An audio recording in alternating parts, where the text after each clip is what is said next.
Hi, everybody. Hello. We didn't do it this time. Welcome to GamePunx. It's been a couple of 2 weeks. It has. It's been 2 weeks of political turmoil What? and just numerous occurrences in the world. Things are happening as they do. Things are happening. Consoles and games are coming out. It's been a busy couple of weeks. So I feel as if we could be forgiven for just wanting to maybe to put a pause on that, but now we're back. Well, I mean, we've been on a pretty steady normal episode, bonus round episode, like bi-weekly That's true. episodes. So Sometimes I feel like a bi-weekly episode is a great format, and sometimes I'm like, damn. a lot of shit happened this week. Yeah, we gotta. Exactly. Well, I guess we'll find out anyway. Yeah, my name is Ryan. I'm Ben. Yeah, I think you're so Ben. too. Question Who knows mark. anymore? But welcome to GamePunx. We have had long and interesting weeks full of many games and movies consumed. I guess we can start off with the games, and then we can talk about some movies because I do have a movie I want to talk about. Yeah. It's false. No way. Not this time. But let's start with some games. I mean, first things first, I beat Tales of Vesperia. This is a game that I spoke about on the last episode of GamePunx, and I also spoke about it on the bonus round. Spoke about it on the bonus round as well. So this is my first time ever playing through the full game. This was, me picking it up after many months, as I explained, I think, on the last full episode. It had been a couple of, maybe about a year or so straight through since I'd fully played the game. But I picked it back up. I was about midway through, so now I've completed it, and I have some problems with it. Oh. Now these are not to do with the gameplay. I actually think the gameplay is, like, I think I've spoken about it enough on our bonus round on RPG battle systems. Yes. Go peep that. But I think that the linear motion battle system is really fun, and it makes the game fun and the combat rewarding. So the combat in itself is good. There's also like a really great mode that if you just love the combat in that game, there's like a Coliseum, and you can just go fucking crazy with like 100-man melees and shit like that. They're super fun. So that's like a nice that there are things in the game that you can kind of sit around and just like futz around the combat and have a really good time. There are still 2 bonus dungeons that I have not completed, so I feel remiss to say I've fully completed the game, but I did play through the main story. I gotta say, I'm a little underwhelmed by the ending, and kind of the lead into the ending. Okay. That makes sense for Tales games, unfortunately. See, yeah, a lot of Tales games have a negative reputation of kind of building up these huge worlds and kind of ending rather abruptly. Yeah, just like a wet fart ending. Yeah, and I feel like Tales of the Abyss and Tales of Symphonia are the 2 3D Tales games that came out previously to Vesperia. And I feel as if they don't have that problem because I like the endings of Vesperia and of Symphonia, and both of those games have very strong casts who, like, they stay with you regardless of how you feel about their respective endings. Like, those games really do feel like, they're more so the journey than the destination, which is good.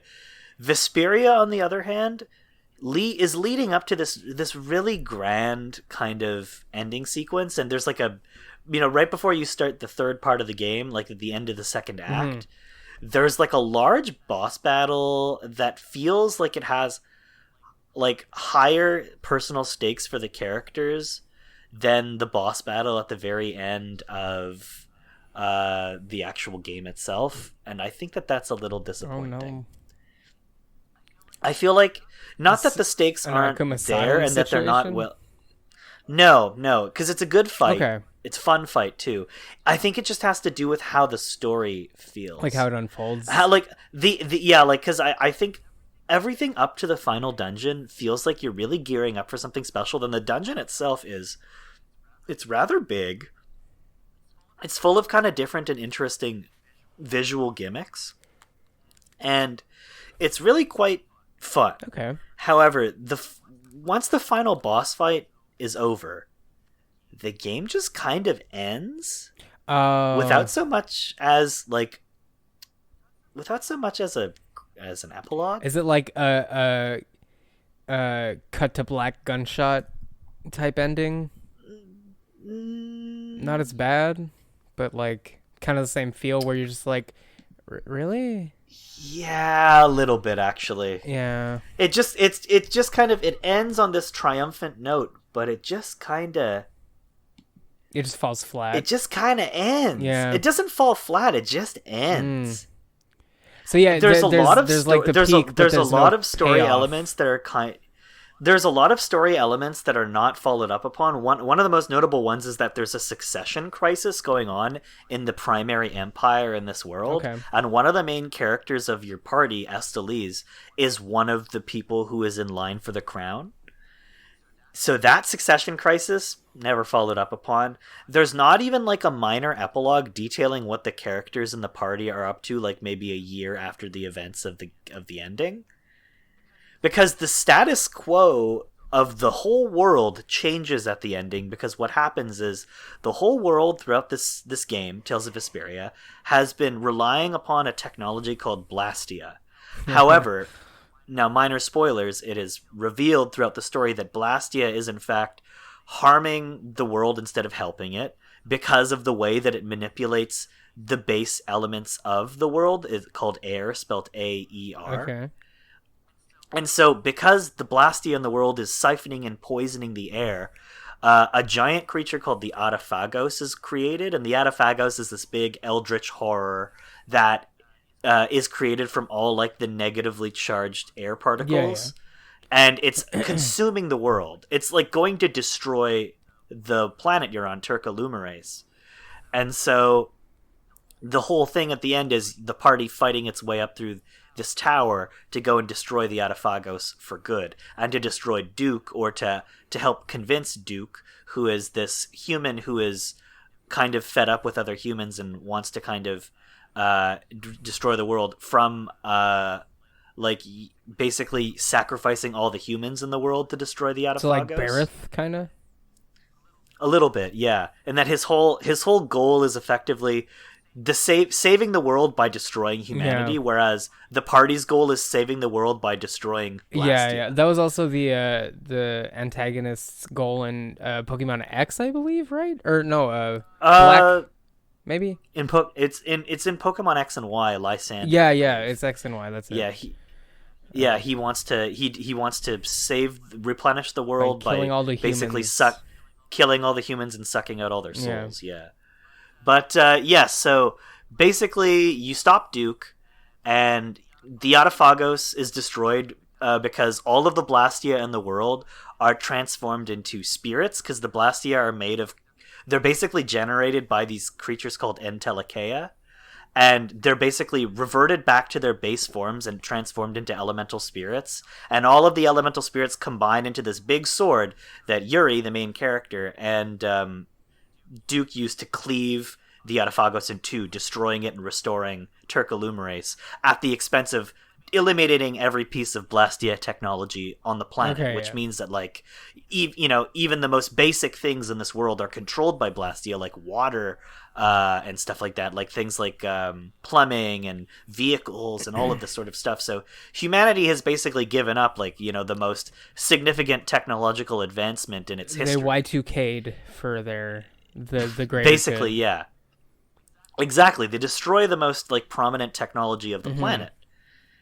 I would like to see that followed up upon. But no, there's not. They don't. They just leave it there. Oh god, and it's a Tales of game, so that it doesn't move on, right? Exactly. Some Tales games have direct sequels. It's rare, but it happens. I remember Tales of Symphonia has a direct sequel, for instance. I remember hearing something. I don't know if it applies to this game, but it sounds like it might, where the person in charge of Tales games from like a certain point on, and it's kind of when Tales games started just like being garbage and not good, had recently left, and the like past two, I think, Tales games weren't directed by him, and they were very, very good, like Symphonia was. Yeah, I think it's. I'm trying to remember the name of the guy, but I know what you're talking about. I remember when the most recent Tales came out, people were like, "No, this one's good because the guy left, the guy who was fucking it all up." I think the ones that people have liked recently were Berseria and Tales of Xillia. I believe Xillia, was the most recent one. I don't remember who was the director before. People are fans of Berseria as well. Yeah, exactly. That's but the thing. It's some of the ones I think it's the ones in between Vesperia and Berseria, I believe, are the ones people are not too. That might be it.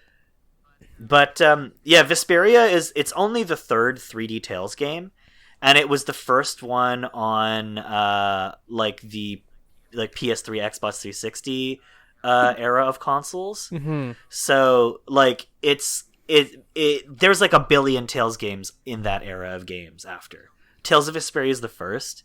And like I said, it does almost everything right, but I really it's not that the ending is a wet fart, but I'd really like to see a proper narrative epilogue, and I didn't get that. Yeah.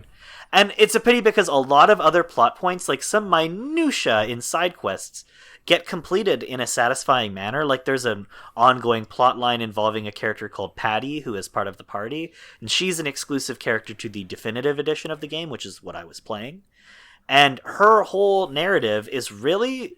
It's not even in the original version of the game, but it's so strongly interwoven in and concludes in a very satisfying manner that I'm kind of shocked that the ending felt so inconclusive. I really wish there had been maybe a follow-up OVA or something I could watch that just showed where the characters were a year later. 4 years later thing, right? Literally it was disappointing, especially considering there's a lot of characters in the story too that I want to see if they got together. Or So what I'm getting from this, exactly. So what I'm getting from what you're talking about right now is that basically it's just all the technology kind of got fucked. Well, Blastia was destroyed, but the world was saved. Yes, the world was saved. And but is humanity better off with or without Blastia? Yeah, and it's a huge point of debate in the game, and it doesn't. I guess at all. The characters conclude that ultimately Blastia is harmful, which it is, and that the thing that they should do is destroy Blastia in order to give humanity a fighting chance. So you're left with this surviving. super flaccid feeling of they destroyed Blastia, so the bad be gone, so good.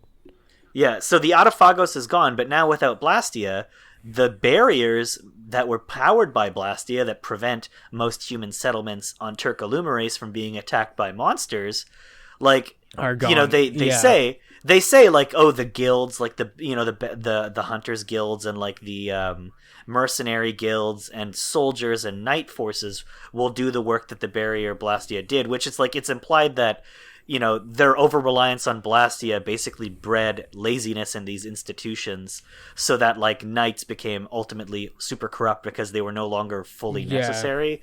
So they were just rich dicks who were royal guards and shit like that, and police effectively. And now they have to actually do their job. Exactly. So a big message in the game is this anti-authoritarian message and anti-corruption message. The game is very Antifa, really, really Antifa. What politics in my video game? Yeah, Yuri, the main character, I think I even said this last episode, casually goes around murdering corrupt authority figures without the permission or even express knowledge of his fellow party members. Yeah, and he's a really independent protagonist who does a lot of things on his own and is he doesn't ask for forgiveness. Well, I remember we talked about that, and I was like, apologize. I love this. I'm gonna play this game now. Yeah, I do recommend you play it. Yeah, well, I mean, a flaccid ending has never really torn me away from trying to. And play I said, if the game is good, we say a flaccid ending, but it's not even that it's flaccid. It feels mildly incomplete. Yeah, there's just a few things that were left loose. But the game had to be released, and they couldn't crunch more. Exactly. I still have a couple of dungeons to play through. And, you'd think they would add it for the definitive edition even, which came out a couple years after the original on the PS3 and added all the shit with Patty and added another character as well. Yeah, but then you have Tom in budgeting who's There we go, right? Or Tomioka in budgeting. But, that was mildly disappointing. But moving on from there, Tales of Vesperia, kind of a disappointing ending. Good game overall, though. So actually, it is a recommendation. And for your first Tales game, not a bad one, though. I still recommend Abyss or Symphonia where you can. But yeah, Vesperia definitely worth playing. I know it's early. Hold on, before we move on, I know it's early, but I gotta go to the bathroom really, really bad. All right. So yeah, moving onward from there to a much different kind of game. I picked up No More Heroes 1 and 2 when they came out on the Switch a couple of weeks ago. And now I've played both of these games before. However, this is the first time I've ever owned them. And so I'm spending a lot of time in both of these games. Which I'm very excited to hear about, because I remember playing a good 2 hours of No More Heroes 1 at a friend's house. And that was about my entire experience with No More Heroes. I don't think it's controversial to say one of the best Wii games. Like, oh no, totally agree. The 2 hours I spent were probably one of the best Wii experiences I've had outside of Mario Strikers and Wii Bowling. Yeah. As big a fan of Suda as I am, I've honestly only ever owned a couple of his games. I own Killer 7. And I honestly, as much as I love the game, haven't been really able to get through it because it's a difficult Killer game. 7 is very hard. It's very weird to play too, which is I think it is a weird game. I'm happy I own pretty much all of the Capcom 5 though, which is a cool thing to say that I have. But I love Suda. I love his work and I respect his work immensely. As we both do. But I've only owned a couple of his games, and so owning both No More Heroes 1 and 2 is really nice. And I know he wasn't as involved with No More Heroes 2, but it's still a Suda game. It's a grasshopper Suda 51 game. Joint. Like, you can't deny it. Yeah, exactly. Like, it's still you still feel his influence. But yeah, I've been playing No More Heroes 1, which is a pretty different game from even No More Heroes 2, but because it's got a completely kind of separate style of gameplay loop. No More Heroes 2 is more of like a boss rush type game, whereas No More Heroes 1 is interesting. It's almost like shitty otaku life simulator. Sold. But I gotta say it's super fun. If you guys don't know anything about No More Heroes, it's a game that originally came out in 2007 on the Wii. Yeah. And it is a strange game, like most of Suda 51's games. But it's about a little boy, a young lad named Travis Touchdown, the most American name of all time. Next in Smash, just saying. I would hope so. Well, he got his Mii costume. Oh God, already, you're right. It's true. He won't be in. Fuck. But it's still fun. He's a great character. I forgot about that. But yeah, Travis Touchdown, stinky loser who lives in a motel and watches, magical girl anime and jerks off to wrestling videos and eats all pizza. day. Eats pizza, plays with his cat, sleeps in like a lazy bastard, and takes a lot of shits. Yeah. AKA me. Travis Touchdown, relatable loser. He buys a laser sword off the internet and is coerced by a sexy French lady to take part in a tournament of assassins in which you, on a lower rank of this assassin list, kill upwards to be number one. Again, me. It's really, really funny and goofy and strange. It's got kind of the energy of a Tarantino movie, but with like Japanese overtones. I know. I say firstly, except it's actually made by a Japanese person. Yeah. So all like kind of the otaku shit is like, doesn't feel as voyeuristic or cringy. Yeah. And on top of all of that, despite being like a ridiculously horny game, doesn't even feel half as gross as like a Tarantino movie can feel at times. Well, I mean, even Killer is Dead, which is also another Suda 51 joint, notoriously horribly horny game, but you're still like, it makes sense. I feel like Suda 51, for a man who makes a lot of games about horny men and sexy ladies, seems to actually respect women. Yeah, that's the thing. His female characters are never disgusting, or they have always quite a bit of agency or power over the male characters. And like, there's nothing icky in these games. Like, there's no like pandering towards the the lolicon crowd or anything like that. There's literally jokes about how like one of the assassins Travis fights is a girl named Shinobu Jacobs, who firstly has like one of the greatest names / designs of any character. She's got like a beautiful like white afro and like in like a seppuku with like samurai swords. She's awesome. But she's one of the assassins you fight, and she's under the impression that Travis murdered her father, but Travis was just a big fan of her dad's instead, and so when he fights her, she's all kind of like, you know, sound and fury and trying to murderize him, and he's just like fighting this like teen man, what the fuck. And then when he beats her, he doesn't kill her, he just kind of cuts her arm off, and it's like, I'm just gonna like leave you here, man. Yeah, I've like, done, I don't want to the deal damage with this. I could do. We're good. Exactly. And he walks off, and then Sylvia, who's the sexy lady that has coerced him into taking part in this assassin tournament, is like, "Oh, you like younger woman, Travis?" And he's just like, "Fuck, no, stop." I just don't want to kill a 15-year-old. What the fuck? Later on, Shinobi was like heavily implied to have like a crush on Travis and is trying to flirt with him, and he's like, literally stop. Yeah, which is appreciated. He's a stinky otaku man who knows like his limits. Sits around in his underpants, but he's also not a fucking pervert and a creep, and I appreciate that about him. He can just be like a total bitch and a simp and still be really, really like funny and not a misogynistic piece of shit. Yeah. It's really wonderful and not like a total creep. Yeah, you can be horny, you can be a loser virgin otaku, and you can respect women. All three of these things are possible. And Travis Touchdown, look at him as an example. But yes, this game it's a hack and slash game with a mild kind of open world. I remember odd jobs comparing segment it to in between. Kind of God of War-y hack and slash. I don't remember if that's accurate. So here's the thing. It's not a character action game at all. It's not a character action game. It is a beat 'em up / hack and slash game. The combat is very interesting in that all 4 of the face buttons are mapped out to high and low attacks of 2 different degrees. High and low beam katana attacks, and kicks, right? And high and low kicks and punches. The kicks and punches, if you go high and low at them, you can use them to stun enemies and execute a wrestling move.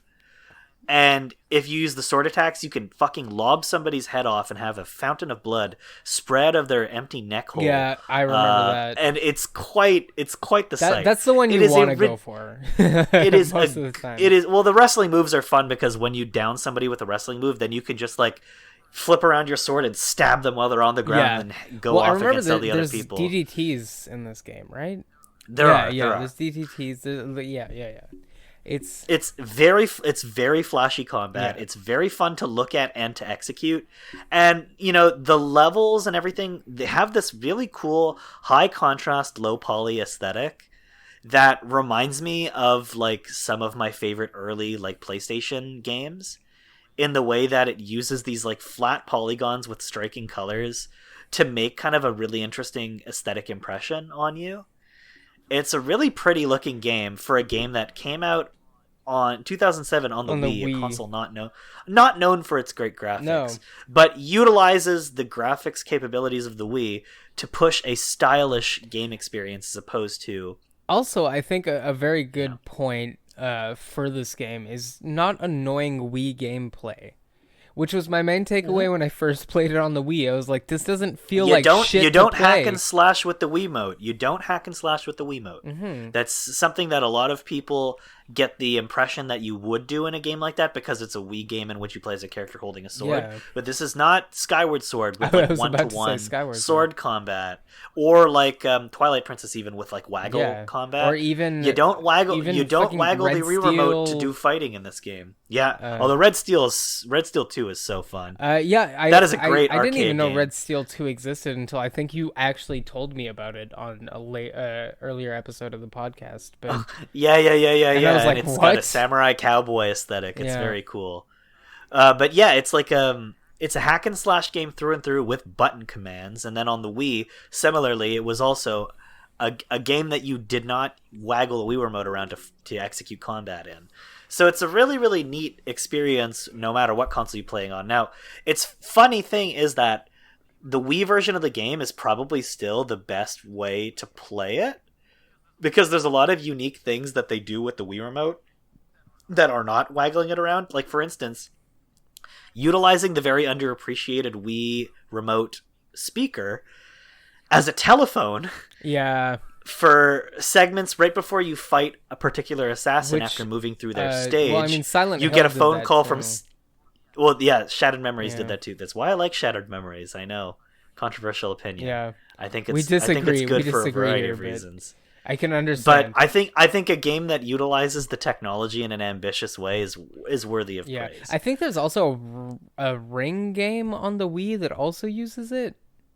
There is. Yeah. There is.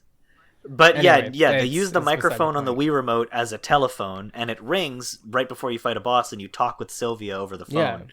It's quite funny, and it's interesting. Which The dialogue in the game is really quirky. It's very Suda51, so it's a lot of like silly macho anime posturing mixed with like blood curdling Satire. screams as people blood curdling screams as they get their limbs lobbed off, and just kind of satirical writing that takes the piss out of kind of traditional storytelling conventions, anime tropes. Like all of the bosses in this game are just kind of like, one of them, for instance, that I just fought, Destroy Man, is like an American style superhero, kind of like a Superman.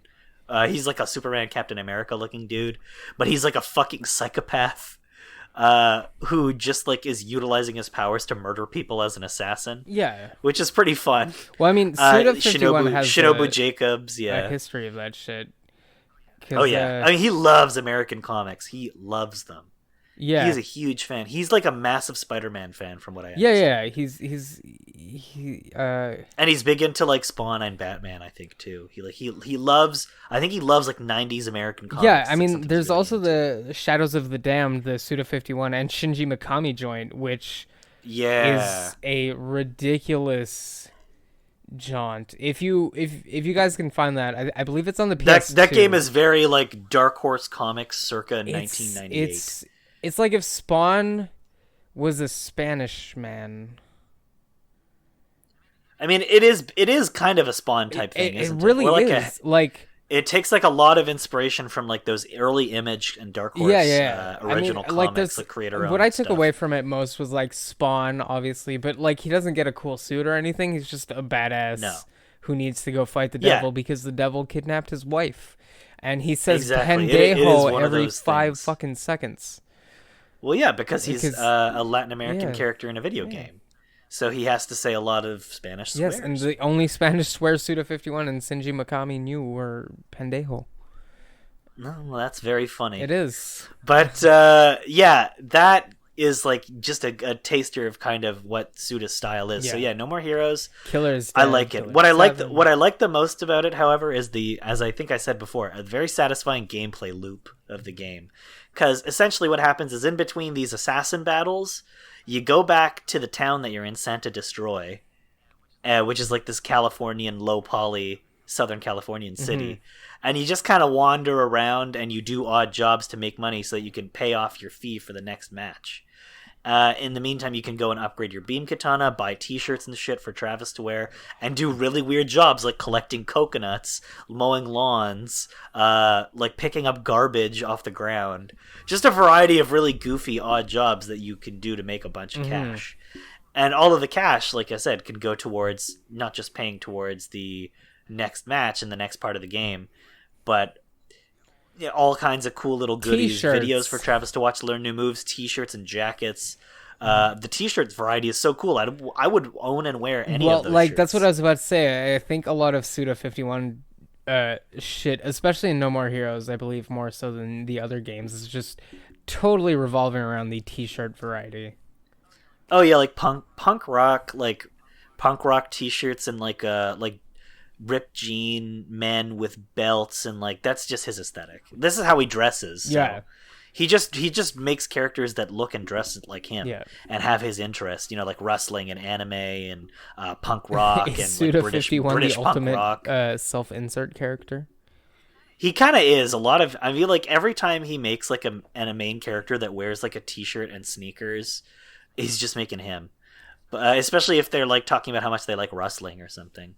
But really, really fun game. The gameplay loop, like I said, doing these odd jobs in between. It's very zen and calming. You drive around in your motorcycle to wherever it is you need to do the job, and you're just like picking up trash, collecting coconuts, mowing lawns. It's fun as hell. I really like it. It's just a fun game.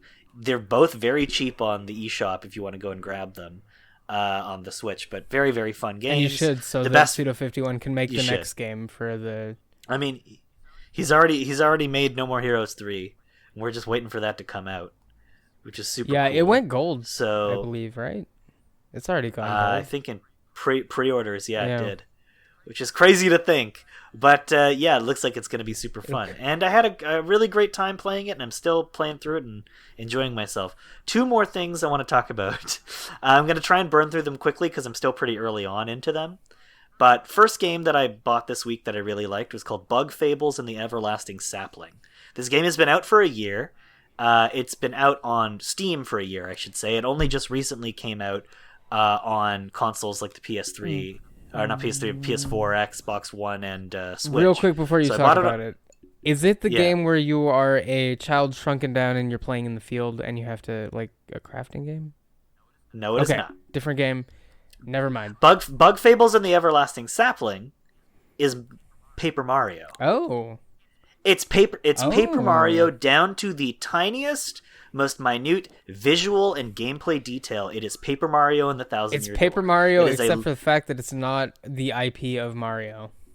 Exactly. Okay. Every aspect of this game's gameplay, the kind of writing, storytelling, and characters, everything about it, the visuals, highly, highly informed. In fact, directly a reference to Paper Mario and the Thousand Year Door specifically. Well, I'm going to add that to it is a love letter to that game, right and now. it is extra fun. The only thing I can think of that they added apart from the original aesthetic and characters, because you're all playing as little bugs in a little bug-sized world, and these bugs look like knights and wizards, and it's so cute. Is the fact that there are actually 3 party members instead of just a team of 2. And the 3 party members can be swapped between on the fly every time you start a turn, because turns are not determined by speed, which is cool.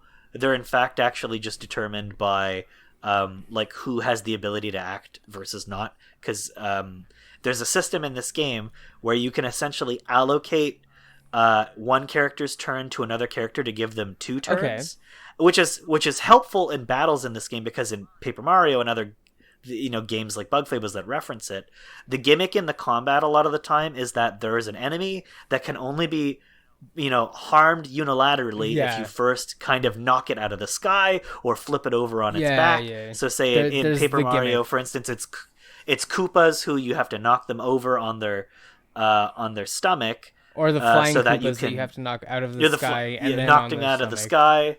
So in this game, for instance, there will be a pill bug that has a hard shell that can't be attacked unless Kabu, who is one of the party members, who is a little horned beetle, goes over and flips them up with his horn as his main attack. It works like Mario's hammer.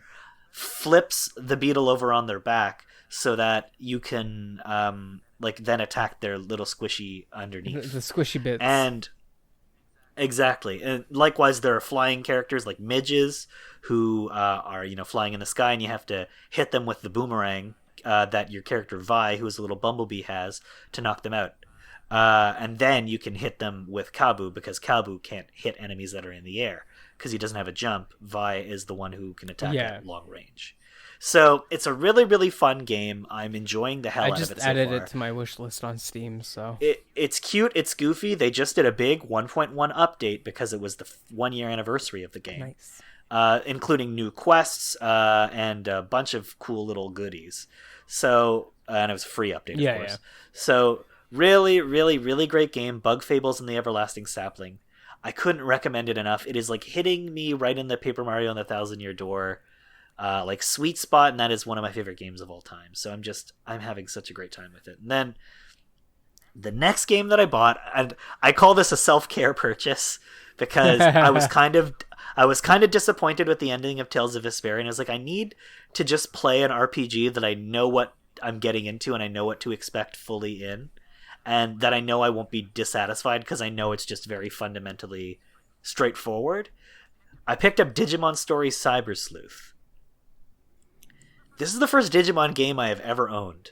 I have never owned another Digimon game, and I'm a big fan of Digimon. However, my fanism does not leak into the video games. Digimon, it's not linked to the video games. It's linked to the digital pet, toys. Yeah, which and to the TV show, because I've watched every season of the anime, and I've like especially my favorites being Digimon Tamers, the 3rd season, okay. and also Digimon Adventure 1, so the original show. Yeah. But 1 and Tamers are like 2 of my favorite. I anime mean, of all like, I time. think we're the same because I've never really played any Digimon games. Digimon 1 and the movie, obviously, are, I think, Yeah.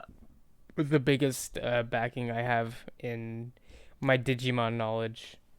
Exactly. And my knowledge of the games is not very extensive. I know that the games are like, because the games were based on the digital pet toy and not the other way around. This isn't a Pokemon situation. This is closer to like a Tamagotchi kind of thing.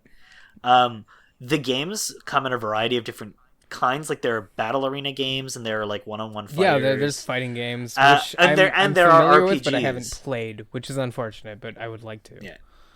Yeah, there are a bunch of RPGs as well. And the cool thing about the RPGs that maybe I wasn't fully aware of until just now is that they're basically SMT for babies. Like, and not that like, makes so much sense. Yeah, and I don't mean Persona. I mean Shin Megami Tensei, like Nocturne onward. Yeah. For babies. At the very least, that is how Cyber Sleuth feels. In that all the Digimon kind of have particular Digi-evolution trees, and they can Digivolve into a variety of different Digimon. Like, it's not just Agumon, Greymon, War Greymon. If you want to evolve Agumon into something else, you can. In fact, if you want to evolve Koromon, Agumon's pre-Digivolved form, into something other than Agumon, you can. Like, that's each Digimon has a bunch of different. It's not like Pokemon where it's one clear line of evolution with one or two where you get branch the one offs thing using special items. If you, there's no evolutions. Like everything's an evolution. This is effectively Demon Fusion from SMT. Except instead of fusing, you're just evolving like Pokemon. So it's a little bit SMT, a little bit Pokemon, and it works so well. The combat in the game is really super easy. There's like 6 base elements, a lot of type trumping, and then there's like 4 different kinds of Digimon. Like I think it's virus, vaccine, something else, and free. Like there's 4 different categories of Digimon, and then there's like elemental affiliation, so everything is one category and one element. Okay. And my party currently in the game consists of Stingmon, who is one of my favorite Digimon. He's like a big bug, and he's like a plant affinity Digimon. He's like a big wasp man. He's very cool. And he's green. I love his design. I have Gargomon, who is the evolution of Terriermon, who is basically just like looks kind of like the Bugs Bunny Big Chungus meme, but with guns for hands and is green and wearing pants. Yeah. So he looks like a big Chungus, and he's very cute. I might as well just call him Big Gungus because he's got fucking huge guns on his hands. But Big Gungus himself, he's one of my other Digimon, and then the other one is Garurumon, who is from Adventure 01, and he's a big blue wolf, and he has fire, and he's very cool. So I really am just enjoying the game. It's very simple. In fact, at some points it looks really cheap, but I don't mind because the gameplay is satisfying, and the gameplay loop is really fun in that you are playing as a character who's a cyber detective, and you're kind of going around solving mysteries that involve the digital world interacting with the human world, and you go in and out of this digital plane called Eden. Okay. And Eden is like this virtual reality, almost like AR program that like everybody on the planet is a part of. And it's like kind of like a big social media forum. It reminds me a lot of like, in our war game, like the way the internet is portrayed in that, kind of like that, or in Summer Wars, the spiritual kind of sequel. I was about to say, it sounds like if kind of like Oz and Summer Wars. It sounds like if SMT, Pokemon, and like Battle Network had a weird baby. There's a big Battle Network vibe to it actually too, because a lot of what happens is you're going into different pieces of technology and interacting with a Digimon that might be, sabotaging that thing. So, for instance, like the air conditioning in the building. Why are they setting this building on fire? Is going on the fritz. Yeah. So you go into the air conditioning and you fight Chillmon, who's like a big panda bear or big polar bear looking Digimon. who's making everything fucking cold. So, like, that is definitely a Mega Man Battle Network feeling thing, because in Battle Network, you're doing the same damn thing, basically. Yeah. I mean, but exactly. The stakes narratively are pretty low right now, but I'm kind of enjoying how chill it is. I imagine, like Digimon always gets, the stakes will start out low and seemingly innocuous. Yeah, and then they'll get super by a certain huge. point, escalate to apocalyptic. But I mean, even if they don't, so... I think that's a very refreshing thing that games need to keep in mind, is the stakes don't always have to be, oh my god, world it's ending. the end of the world, holy shit. It's like sometimes they can be like, hey, we saved this neighborhood. Exactly, we saved it can this be a neighborhood super from something satisfying shitty happening to it. experience. Like the scaling back a story does not weaken it. And people should take that to Yes, and like sometimes scaling up a story actually weakens it way more. I would say so. Yeah, because I'm just getting not tired, because there are very good end of the world like stakes in most video games, but it's just kind of like, why can't we just have like this? Why can't this be chill? Yeah, why can't we just have like Well, oh, this is a problem, we should take care of that. We took care of it. That's kind of like what I appreciate about the Persona games, is that sometimes they keep the stakes pretty low. Like sometimes it's very personal. Like I don't think they're perfect games. I've already said I'm not a massive fan of Persona 4, but I do Persona like the 4 scale is a of that very story. small-scaled Persona game. Yeah, I like the scale of that narrative. I think it This works small Japanese very, town very is well. being plagued by a mass serial killer who's moving Like through that's the TVs.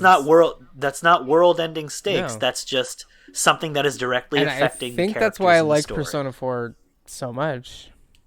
That makes sense. I mean, my reasons for disliking the game have pretty much nothing to do with that. Yeah, aspect it's of mostly it. the My the reasons are all like character character work, and which I interaction mean that I'm we just can kinda get like, into in another episode. Yeah, I feel like there's much to debate there, Yeah. both on either side of the argument, and there's And I feel like a we'll lot have of a lot of merits to agreements those and characters. disagreements, but Probably, Oof. yeah. But I gotta I'm say, also like not saying Persona that 4 is perfect by any means, by the way, no, to it's anyone not. who's by any means. Yeah.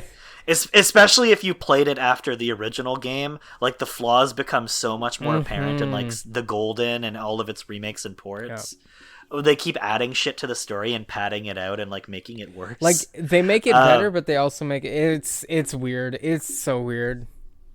It's a weird case on Atlus's part, because I feel like it's a trend they only got to with Persona 4. But I mean, it's also that now they're doing it with everything, including like Catherine and Persona they're doing 5 it Royal. with Persona 5 the Royal. That's the thing. It's like Atlus it's- invented the DLC like thing that we know of now, where like packs will get added and you go to the DLC town, like in Dark Souls, whatever. Yeah. You have the DLC part of the game where it didn't exist before, and now you have the DLC, so it does. But you can go there exactly. now. Whereas But now Persona they're, has like- been doing this for Yeah. a fucking while, where you're just like, oh, here's this new iteration of the game. We fixed a bunch of shit, but time play to our Persona 4 for the 5th yeah, time. exactly. And you're like, fuck Yeah. off, Atlus.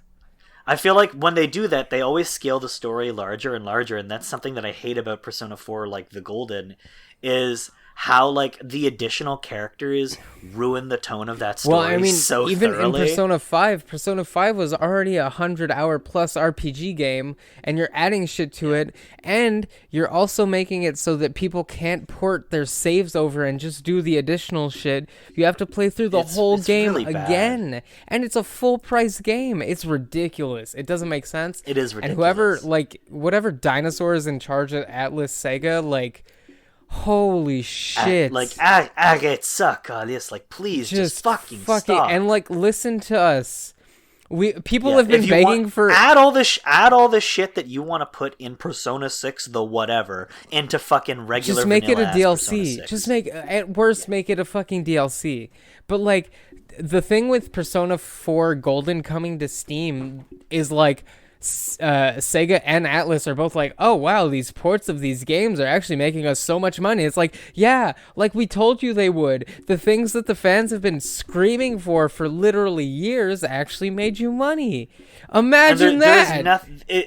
Persona is not like other console RPGs where it feels not at home on certain consoles. Exactly. Persona is something that translates so directly. It's like it's turn-based, like fucking like the Legend of Heroes games. Yes. Like the Legend of Heroes games, like those are games that can work on any console because there's nothing. They could put Persona specific 5 to the, Royal specific on to the fucking game. Steam right now, and it would sell gangbusters. I would buy that right now, full price, no questions asked, because I want to play it. Really stupid. Really stupid like, that they don't take advantage of that. Locking Persona to the PlayStation is such a mistake. Exactly, and then putting Persona Q, the horrible shit, on the Nintendo is just super weird. But then you have Joker in Smash, but we also got Shin Megami Tensei 4, which is the fourth mainline title in the series, and it is a 3DS exclusive. It's Atlas. Now, I'm not as Sega needs to fucking get their shit together. As a DS lover, no complaints on that game. Of course not. It's good. Also, Up for Apocalypse is also good, but fuck you for not letting other people play that game. You could put all those games on the PC. I feel like we could go on for hours about Sega. I've literally there is literally nothing about Shin Megami Tensei 4 like that you can't put everywhere bottom else. screen or not that you could not just put. Because the bottom screen's just a map. It's literally just the fucking map. Just, and guess what? You put a mini map in the corner, you're good. Yeah, or you put the mini map on like the select button. And you go to the map and you see you it, can like and you're fine. You could like cycle. The maps aren't big enough for you to be like, I don't know where I am. I'm lost. I stopped looking at the map in fucking SMT4, like 20, like not even fucking like about 20 minutes into each like new map. I'd be like, all right, where am I? What's going on? And then I'd be like, I know where the fuck I am. Then you just look back at it. Yeah. Let me go. It's so stupid. Anyway, that's a bit of a digression, but I think a necessary one. All this Clearly to say, the simplicity of a game like Cyber Sleuth is appreciated in times when I just need something predictable and small scale and fun. With like at least at the what it feels like now, low stakes and pretty fun characters. I like the characters so far. They're not the most original characters. They don't even have half the personality of the cast of the original Digimon Adventure anime, but it's fine because I can play a game and control fucking Terriermon, and I'm happy because I love Terriermon. He's my son. So there you go. It's really an enjoyable experience, though. I'm liking kind of learning the mechanics. I think the combat is, like I said, simple but fun. And it kind of feels like Baby's first press turn battle system too. Yeah. So the combat even feels very much like SMT. But yeah, I am enjoying my time with Cyber Sleuth, and I'm sure I'll talk about it more. I also got Hacker's Memory because it comes with the game, and Hacker's Memory is like the sequel to Cyber Sleuth. So I'm going to have both games to play. But yeah, suffice it to say, Digimon Adventure Cyber Sleuth, or Digimon Story Cyber Sleuth was like my self-care purchase. And it's working out because I'm really having a good time with it. And then my friend bought it immediately after me because they were on stream with me when I bought it. And I'm just like, oh, look how cheap it is right now. And they were just like, oh shit, I'm going to buy it too. So we're playing it at the same time. We're having different experiences and it's fun. But yeah, it's a really, really enjoyable little title, and I hope I continue to have fun with it. So finally, holy shit! After like 50 minutes of me talking about all this bullshit, I said I'd keep it brief. Oh no, it's all right. Let's talk. I also have many. Let us talk about all the stuff that you want to talk about, because I should shut the fuck up. I want to hear. No, what you don't worry say. about it. It's fine. We talked. We've got back and forth. It's fine. I'm gonna go to the bathroom one more time before I get into my week because I feel like it's gonna be a long week, and then we have to get in the news. So, 2 bathroom podcast. And there is much news. This is a long... it's a 2-bathroom one, guys. Strap in. It's going to be long. It's a long one. We're back, and we're ready to dive into the horror realm, I think. Yeah, well, not yet. Not quite yet. I have a... Oh, not quite yet? I was going to say Halloween's over, but it never really ends. Not with me. Not with me, at least. But I have a few things I want to talk about first. Sure thing. The first being...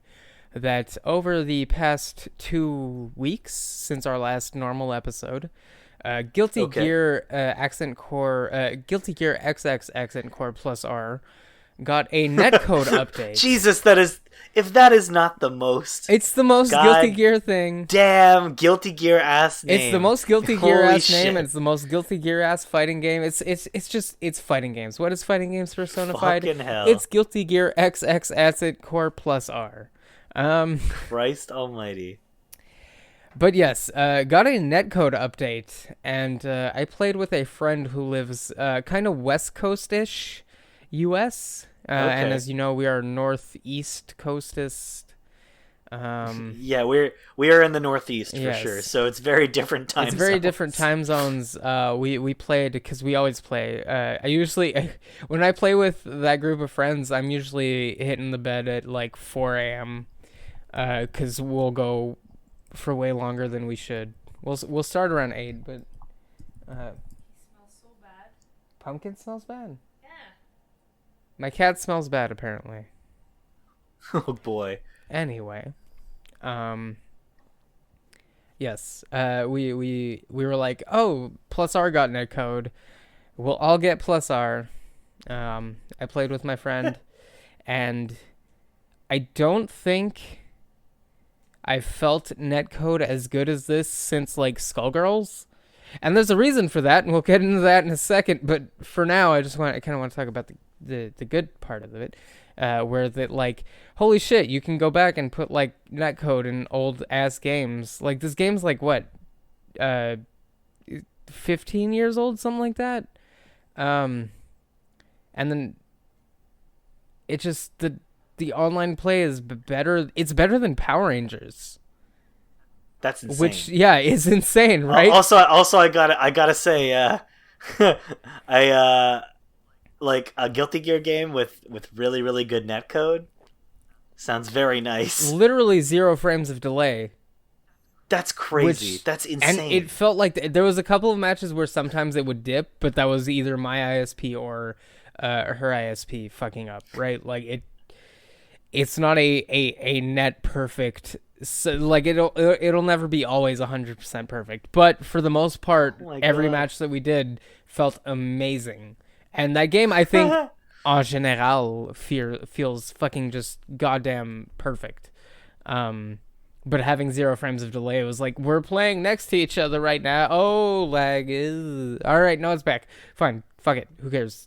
It's still better than most other games. It was amazing. It's about as good as like Skullgirls netcode, which is where the problem came in when people were like, "Wait, Mike Z worked on this? What the fuck?" And then Arxis was like, "We fired him. We didn't know. No one told us that he was on the team," which is also fucked. Yikes! Yeah, but they were like, "We fired him. He's gone. He's not doing boy. the rest of the update." And it's like, man, Mike Z is not the only person who can do this. You've got the I don't remember who the name of the individual was who did it, but the person who brought good rollback netcode to Smash Melee actually through the emulation. And it's like, it's also just as good, right? Like, Mike Z is not the only person who can do this. That's what I want developers to know, is that, like, it's not only Mike Z that can do this. There's other people, there's other options that will be just as good. Just don't hire Mike Z. Please. You do not need to hire Mike Z. Yeah, we don't even need to talk about Mike Z ever again. To get your small fighter netcode, Mike Z is done. His career is fucking done. You can just the FGC is done with Mike Z. Nobody wants to interact with him. Nobody wants him to be a part of anything, of any game. Even if the netcode's amazing, I'd rather play a game that the netcode is a little shoddy that Mike Z didn't touch. If Mike Z was not fucking involved Yes. in, yeah. Because Mike Z is poison, and the sooner that the industry collectively, again, finds this out, the better we'll all just be. want to say, allegedly, Arxis had no idea Mike Z was on the project, and then when they found out, fired him immediately. And I believe that 100%. Obviously not. I believe that. I will too. not fault Arxis for this. I don't mean to sound uncharitable towards Arxis. No. They did the right thing by immediately terminating him once they found out he was there. It's nice that they're trying to also implement rollback netcode, because I feel like a lot of Japanese fighting game companies saw what happened with KOF 202, which is of course King of Fighters 2002 Ultimate Edition or something like that. I don't remember what it's called, but they also got rollback netcode recently through Code Mystics, and Code Mystics also does very good rollback netcode work. And that also on Steam got like peak all-time high levels in just like the like month that the rollback netcode got implemented. So I feel like ArcSys saw that and was like, well, what happens if we put it on our Guilty Gear game and we'll test it? And also Guilty Gear was like the most purchased and most played fighting game of like that like 3-week period. Because I think it went on for 3 weeks. It was supposed to go on for 2 weeks, and people were like, no, more. And they were like, we'll push the beta another week before it gets fully implemented in like another 2 weeks probably to flesh out a couple of bugs. Because what the beta usually is just like a huge QA test play. And then you'll be like, this thing happened. Well, this was happening. And it's like, yeah, okay, we'll fix that. But it's amazing. It was great. That all that being said, it plays like butter. Right? It plays better than butter. And like the thing that also gives me much hope for like just the fact that this is happening at all gives me so much like maybe misplaced hope, because maybe we'll see. Considering DBZ Fighters is netcode. Exactly. That's the thing, right? DBZ Fighters, but this was before DBZ Fighters. This was while people were still bitching about netcode and Japanese developers weren't talking about netcode. That's true. And there's another thing I want to talk about after this, which is going to be the Tekken 7 Season 4 update, which also got rollback and is apparently also very good, but people are now just complaining that Tekken is hard, which, yeah... Yes, welcome to Tekken. Anyway, congratulations, you're playing Tekken. Like, anyway, I didn't hear about this. Are you kidding me? Oh, yeah, Sorry, I'll get this is to that. catching me totally off guard. I'll get to that. Continue. But okay, so the Guilty Gear plus R netcode is amazing, and it's just good because the Guilty Gear game is coming out in April in 2021. The new one, Guilty Gear Strive, and they've already been talking about rollback netcode before this.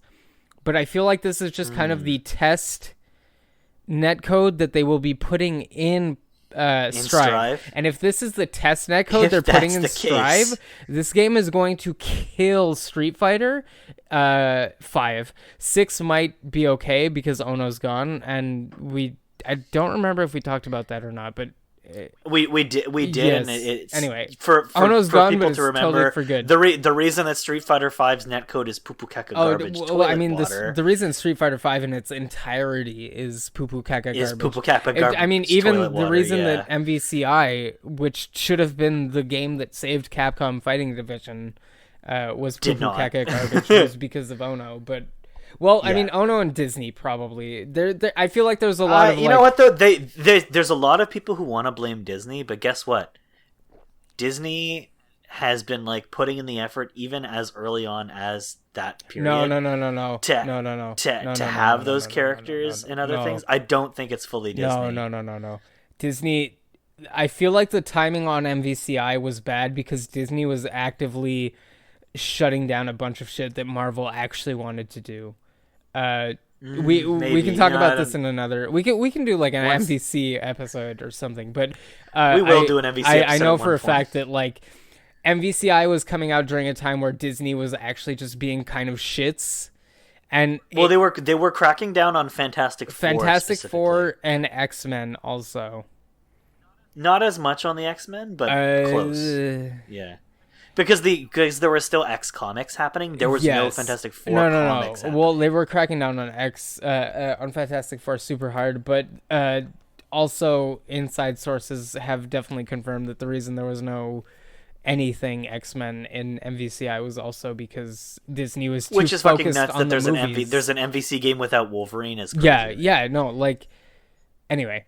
That's a whole other conversation. Capcom does bear the brunt of the responsibility for why that game plays like it does. The thing about that game is the game plays amazingly. It looks like it does because the budget was super fucking low. Which that falls more on Ono than Disney, of course. We'll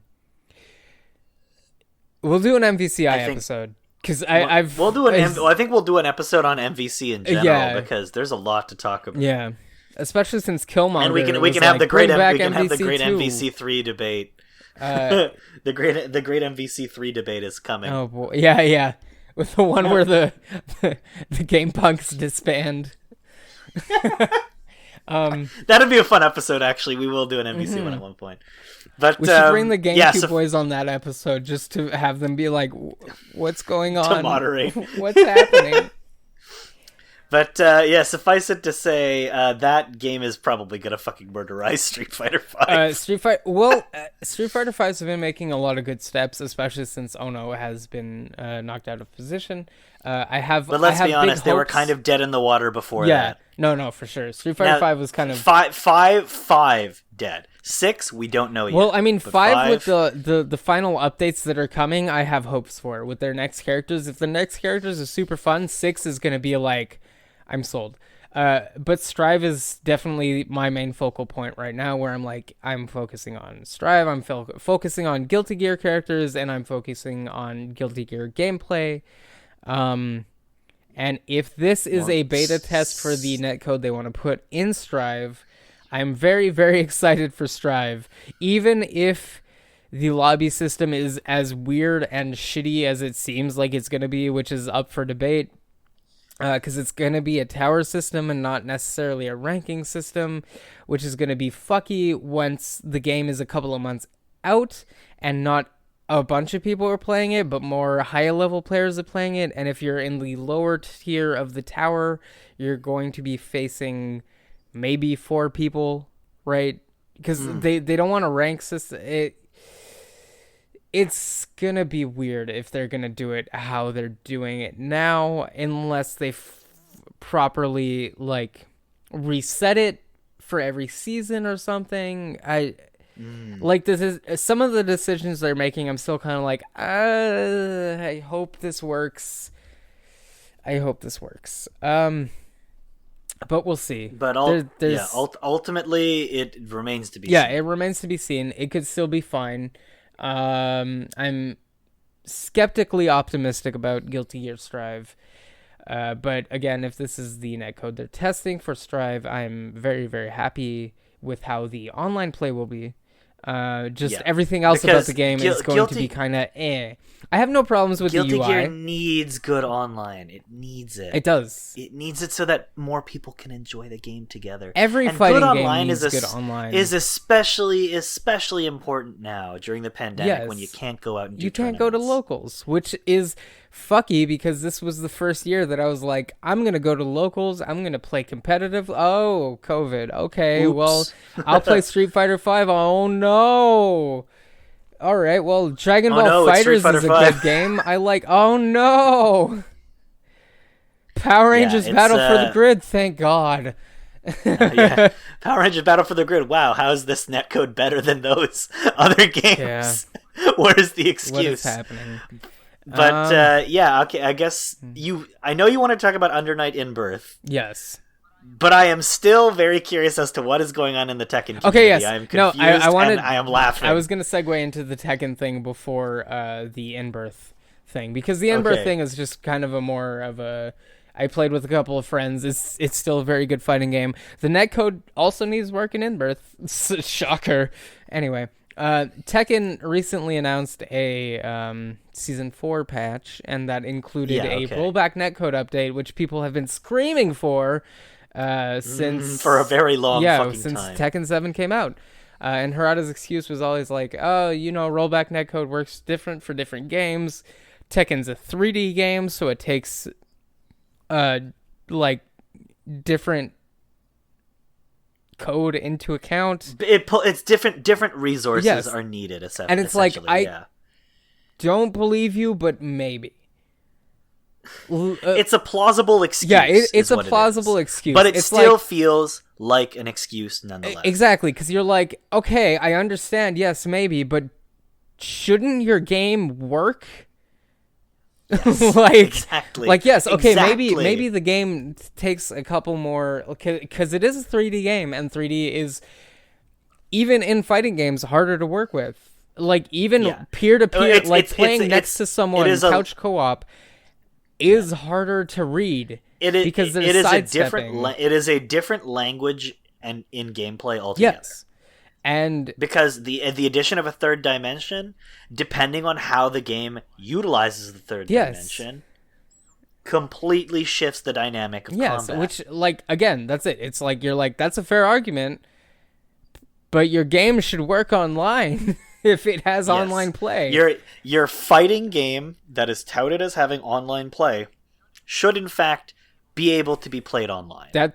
And it's really that simple. Again, and like, I think I talked about it after I watched, because I had live streamed the Japanese FGC like roundtable thing, right?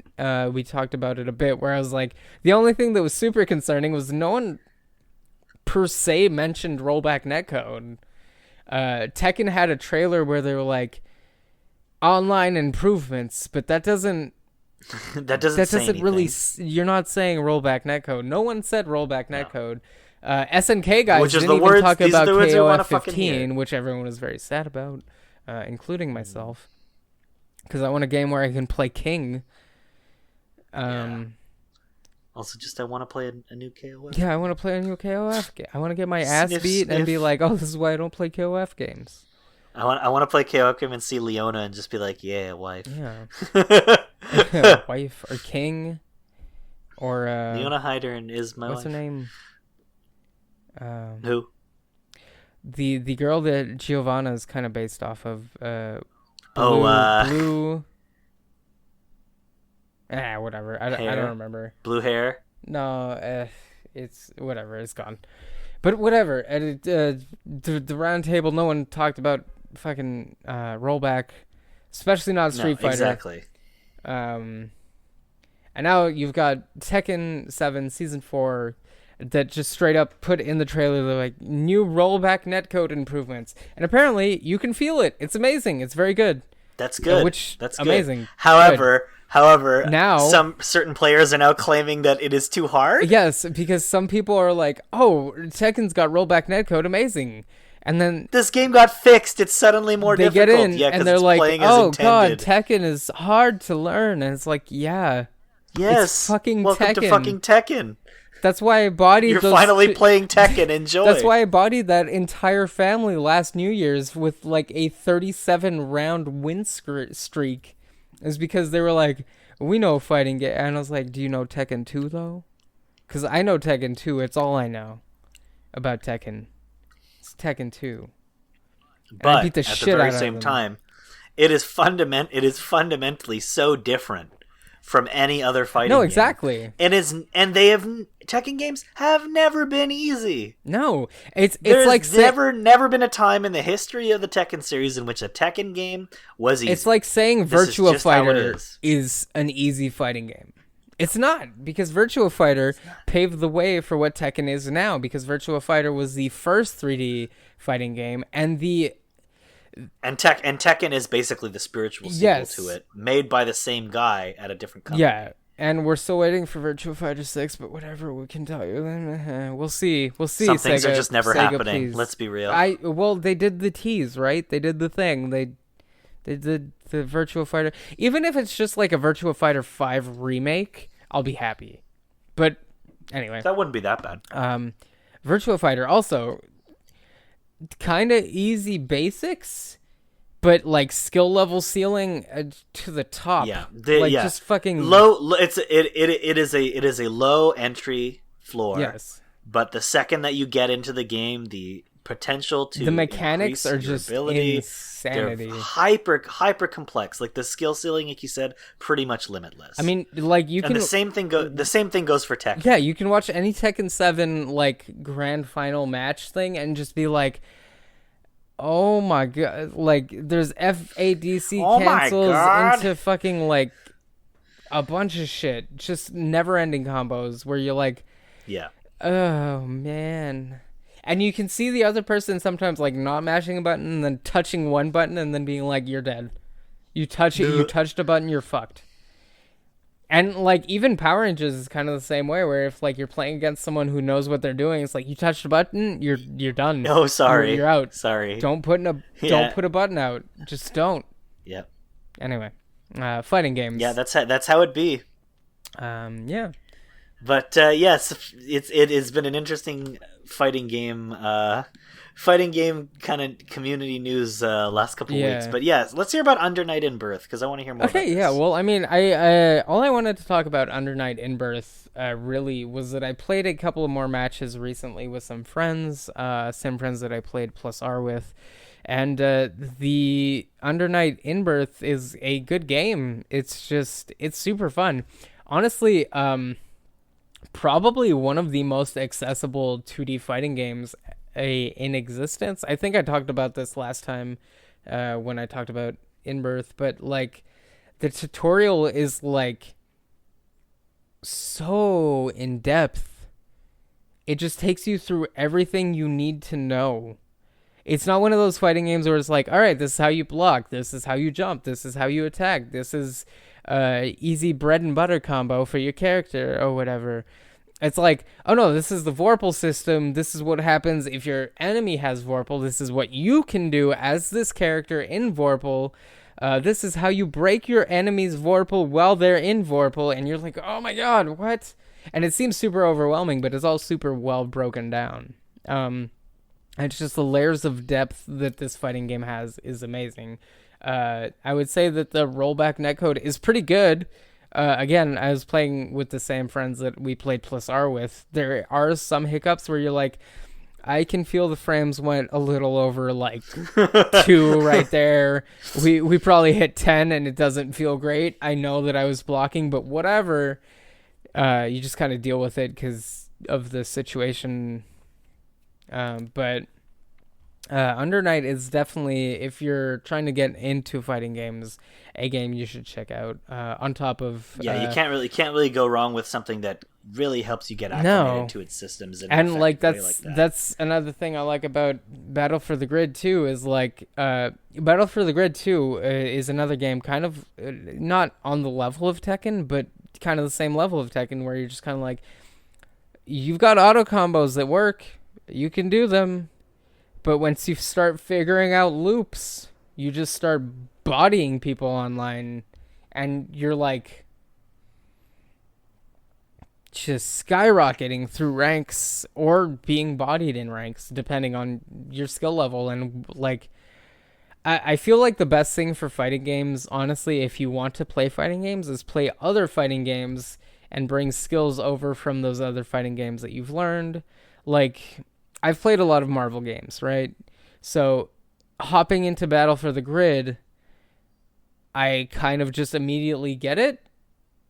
I can get the airplay, I can get the tag things, that and DBFC, of course, which is also very Marvel-like tag team 3v3 thing, where you're just kind of like, my combos, I can extend my combos with my tags, and then I can tag in this person to extend a combo to tag in this person to like super into this, and then super group super into this, and then I can blah blah blah. Like I like fighting games with like open-ended variability where you can like just really express yourself in a fighting game, kind of.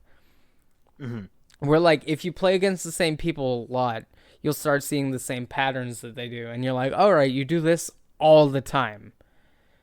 Which means that I know that if I just stop pressing buttons right now and hold back, it won't work.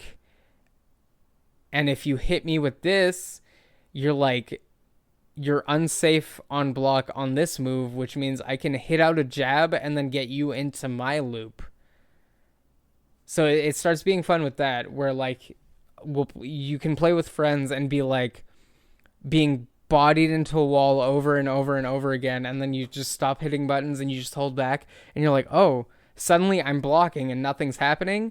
And then like you start testing out moves to see what comes out faster than the other person's move, and then like it's just I don't know, I don't want to get too in depth into fighting game mechanics on this podcast, but it's just it's super fun to like break down frame. I feel like we've data. already passed the threshold for getting in depth. Anyway. Yeah, for sure. But it's a very like, for me anyway, like super fun experience where you're just like bodied, bodied.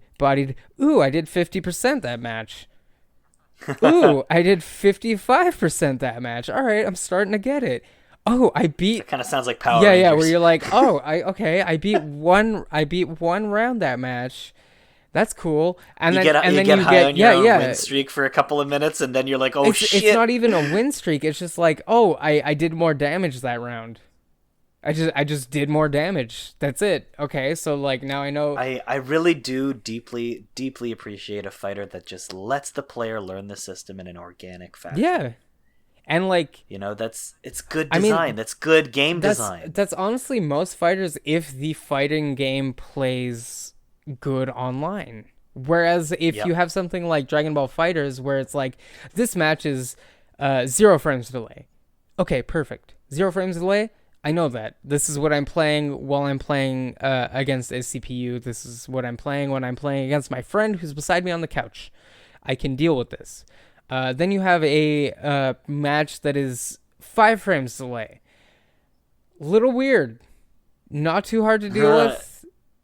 But definitely not comfy. Not what you're used to. So you're hitting buttons, they're not coming out how you're used to them coming out. Then you hit a match that's 18 frames delay. And you're like, what the fuck is happening right now? It's unplayable. Yeah, it's like... It's unplayable. Honestly, I'd say anything over... And this is generous, like anything over 4 feels bad to me now. And like I can tell the difference. And I can tell when the game's lying to me. And Dragon Ball FighterZ is notorious for lying. Because if you play a fighting game that has poor netcode and you're playing this is the first fighting game you've ever played and you're feeling something like 4 frames of delay, maybe you're not fully aware that that's No, that's it. But if you are a seasoned FGC competitor or somebody who aspires to be an FGC competitor who is trying out and playing through these games in order to reach a higher skill tier, you're going to feel that shit if you're playing online and suddenly 100%. There is 4 frames of delay. And it is going to fuck your game up. It's going to fuck you up. It's insane too because like because I think I have a stream on it. It's not one of the edited streams yet because it's Dragon Ball FighterZ, so it was before I started editing my shit. But I have one match where it says 18 frames of delay at the bottom because Arxis has the delay frames at the bottom of the screen and it's adjusted during the match. So it fluctuates during when the frames start getting delayed or whatever. And the 18 frames of delay match felt better than a 5 frames of delay match that I played later in the night where the game was just chugging to shit and I had no idea what the hell was happening. I was like, okay, the delay thing is just lying. It's just straight up lying. And that's why when me and my friend played Plus R and it said 0 frames suggested, we were both like, we'll try this out, but I'm not sure. And then we started playing and we were like, oh my God. Lo and behold, it's actually 0 frames of delay. It's actually 0 frames. This fucking, it maybe hit like 1, but 1 is not that much. You can adjust to 1 pretty. That's not 4. No, exactly. That is not 4. It's not 4. It's not 5. It's not 18. 18 for fuck's sake. So that's one of those things where you're just like that, and that's why I feel like people. It's so hard to get people into fighting games because it's like, oh, what fighting game should I play? Well, Street Fighter is super popular, but the fucking netcode, the online play is just garbage. I tried playing Street Fighter again recently just to kind of get ready for Dan and all the other characters. I think we spoke about that on the podcast. And I was like, actually, the netcode, bro. It's so bad. It just feels horrible. It ruins the experience. It does. And now that Tekken has rollbacks, I'm like, all right, I have to make room for Tekken on my PC, so I'm going to delete a couple things. I'm going to go in and see how it feels. Because that was also my problem with Tekken was like, this match felt good. This match, I don't even know what's happening. I'm blocking low, and he's hitting low, and I'm getting hit with low. But I've been blocking low for 5 seconds. I don't know what the game wants from me. Like, I'm not touching buttons. That's not acceptable. I don't know what you want from me. It's not acceptable. Yeah. Whereas Power Rangers, you're just kind of like, I'm winning. Or, oh, I'm getting bodied, and I know I'm getting bodied because... I feel like it more often than not, it's I'm getting bodied. Well, that's the thing about Power Rangers, too. It's just like, you get touched, you're pretty much dead if the person knows what they're doing. But that's what's nice. If they catch you sleeping, you're gone. That's what's nice about Power Rangers for me, is that I've gotten to the point, especially with, like, my team that I'm running now, is just that, like, I'm like, if you're putting buttons out, you're gone. I know that my so combo funny. path isn't like 100% true where it's like a TOD, but I know that if you're going to be smashing like jab or something to try to get anything out, you're finished. You're done. And it's nice. it's a game that encourages and rewards deliberate gameplay. Yeah. And that's what a good fighting game should reward players who play deliberately. Yeah. It shouldn't just that's why I always say Super Smash Brothers, when fundamentally, squared up next to, any other fighter, that's why it doesn't come out looking like a fighting game. Yeah. Because it's a game that consistently rewards people who are just kind of putting out buttons. Yeah. And that's not a bad thing. But don't go around pretending that it is like a traditional fighter. I'll designed say to be a competitive fighting game. I'll say it's a fighter, and I'll say that it can be competitive, but it's not traditionally. There's something so fundamentally different about how a game like that plays, and even versus how a game designed for tournament comes out play and does. is like, I don't want this to be a competitive fighter, is like, in of itself speaking, the fact that you have to change the rules of the game for it to be there's room accepted. for party fighters in this Yes, world of course. to be loved and to be embraced. Brawlhalla even is amazing. by the FGC. Brawlhalla, Power Stone, Super Smash Brothers, obviously. Yeah. There's room for games like that, but and you don't have to sleep with children to do it. Really stop when it comes to how the game treats players who play deliberately versus players who do not.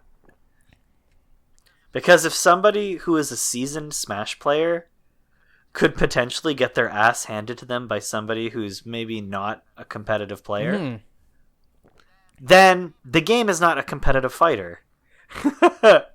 It's not. Yeah. That's just kind of how it is. And y'all Smash but players anyway, stinky. Yeah. This is just the same thing that I feel like I say every time we bring up Smash, especially because we play so many other fighting games. But anyway, I guess that's enough fighting game talk, because that's a lot of fighting game talk. Well, I mean, that's basically. But it was a lot of games RPG talk for me. So.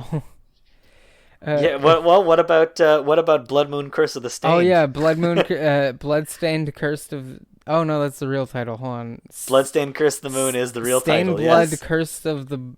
Blood. Blood Curse of the Castlevania 7. So I played. Don't call it that. Konami will get mad. Oh god. Yeah, they'll sue. Who wouldn't want that? Hold on. Yeah, so I played this. Did I talk about this last time? You spoke a little bit about it, but let's get a little more in depth about Bloodstained. Yeah, no, I think I was starting it last time, and then I did play it, then we did a bonus round, and now here we are. So yeah, I'm basically at the last level of the boss. The last boss level. The final level. Yes, as far as the map shows me, I don't know if it breaks away and continues or whatever. Does a symphony of the night. I don't know if the entire castle flips. We'll see. But at any rate, you're pretty much towards the end. It's a very good game. I'm gonna continue streaming it at some point. And actually, yes, of course, this is actually what the segue was gonna be. Is just that game's very good. If you haven't played Curse of the Stained Moon Blood Curse Castlevania, you should get it. Indie Creates did a very good job.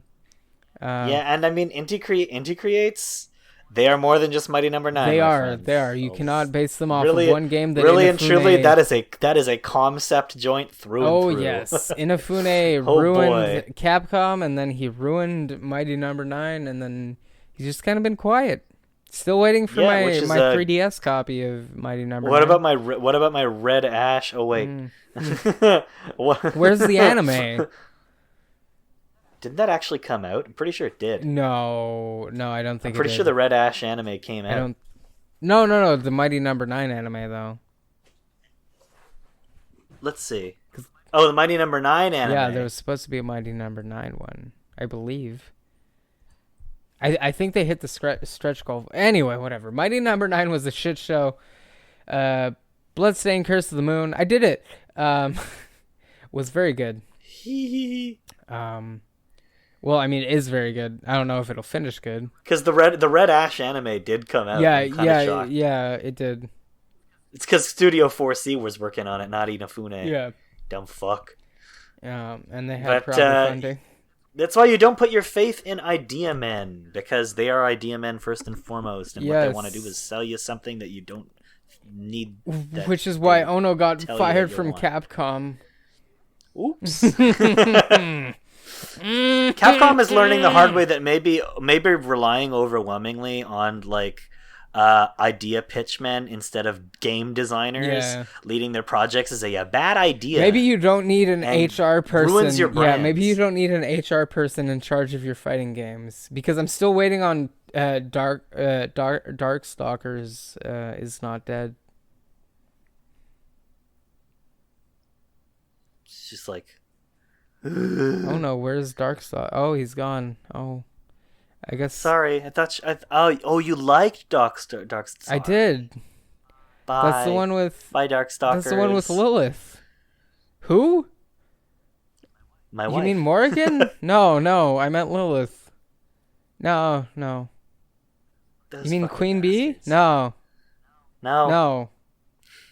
No. Who? The bee lady? No, she was never in any of our games. Suffice it to say, fuck Ono. Yeah. Fuck Inafune. Fuck these. Man, Capcom has a stupid- bad reputation of hiring horrible.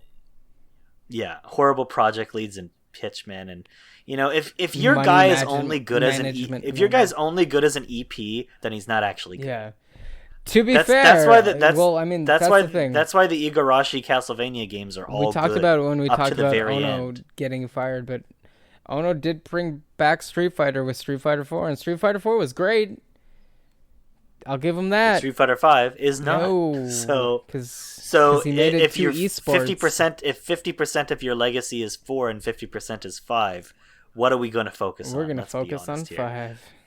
Yeah, because it's the more recent game, and it did more damage to Street Fighter's brand than the fact that Street Fighter went away for a couple of years. Like, let's be real here. People fondly remembered Street Fighter and were excited for 4 to come back. But now Street Fighter is kind of looked at in a negative light. Well, the fact that Ono's gone already, most of the FGC, like the actual FGC is like, okay, we see what you're doing. Ono was a good PR man, but not a good I feel like project 4 was the director, last but... hurrah for the series as a mainstream mainstay game. Like 4 solidified the brand's relevancy in the sphere of even mainstream gaming. Yeah. 5 pushed the game to the fringes. Well, it's because 5 tried to be 2 esports. 4 brought it to esports, and 5 made it 2 esports. And what most people want in fighting games is kind of busted ass shit. Like MVC 3 was mainstay from like 2013 till MVCI. And then MVCI didn't even get shown at EVO because it was so fucked. Yep. So, and nobody wanted to touch it with a 10-foot pole. Well, I mean, the thing about MVCI is it does play good, it feels good, it just doesn't look great because what they did was brought most of the character models over from UMVC3 and just stretched them over this hyper-realistic thing. And it's like, you should have gone with, like, I mean, you'll disagree here, but you should have gone with a UMVC3 style because, like, people actually cared about that. I know you don't agree. I agree that people cared about it. Yes. But you'll also argue that all those people are wrong. Given the option between the aesthetics of MVC3 and the aesthetics of MVCI, what do you think I'm gonna pick? Well, I mean, there's no contest. Of course, MVC3 and like looks that was better. obviously Disney dwindling because they were like, oh, we want our hyper realistic fucking MVCU or MCU shit. Next to your weird anime this game characters to represent with the huge current tits. represent the current era of Marvel. Yeah, where like put Captain Marvel next to Morgan and make them look like normal people, and it's like, what? Why would you do Morgan that? has huge boobs and anime eyes, and Captain Marvel is Carol Danvers. Is Carol Danvers. Blonde lady. With normal sized very boobs. strange. And normal eyes. And normal sized eyes, yeah, and like, a normal haircut with a normal hair color. It's very strange. But anyway, no MVCI talk. Let's swear off MVC for the rest of the episode. Yeah. Let's talk about some movie films. There's no way. But yes, movie films. Hold on, I gotta look at my list. Your list is here. So I'm gonna wait. No, there's one more game I got to talk about before we hit the movies. Which is it Puppet Murder House? Combo's Murder House. Yeah. Which I put a video Let's up talk about of, Murder House, actually. for today. Yes, you did. I'm not going to dwindle too much on it because I haven't beaten it. I'm just going to talk about the prologue today because it's most of what I've seen. And I think this is the best Silent Hill and Resident Evil game to come out since Resident Evil 2 Remake. I think it came out maybe... Those are some big words, I think it came out a bit... It's definitely the best Silent Hill game to come out since Silent Hill 2. Well, I mean, I feel like that's a fair statement. that's very fair. But I haven't felt actual genuine fear, I think, this hard since basically Silent Hill 2. No, hold on. Since Resident Evil 2 Remake. Sorry, I'm getting a little confused. In my survival horror knowledge. But this game actually made me scream with a jump scare that I knew was coming in the prologue. Mm-hmm. So the prologue is set up, so mild spoilers, or go watch my video on YouTube, or both, whatever, who cares. Very good game. It is tank controlled. It is on Steam, which is like the PC thing, but it is low poly, tank controlled, and also fixed camera angles. Yeah. So it looks very much like a classic Resident Evil. Yeah, I'd give it at the earliest PlayStation 1 era graphics. Now, something that I appreciate about Murder House, just off the bat from an aesthetic standpoint, is that its greatest inspiration in terms of the kind of horror it's dealing in 80s slashers. Late 70s proto slashers and early 80s slashers. Yes. At that, like VHS classic slashers. Yes. And the game lets you know that works. right off the bat with not only the option settings letting you choose between like a variety of CRT filters, but also a variety of like, are you playing on PSX? Are you on 16mm? Are you on VHS? Are you on a rental? If you're playing on rental, the video footage is fucked, which is hilarious, which I love. I played most of the game on VHS and CRT2, which would be the TV in your home in the early 90s, late 80s. The TV that you would have most likely watched Murder House VHS that you were not allowed to watch. The only reason I didn't play on rental, which I wanted to do, but it's just because it was a little too fucky. Like, it's too visually, it's too hard to read what's going on. Well, it's totally sandblasted. Like you really like it's muddy as fuck. No. And it's a game. The game is already low poly and lit darkly. The game is already low poly and lit darkly. So I played on VHS CRT2.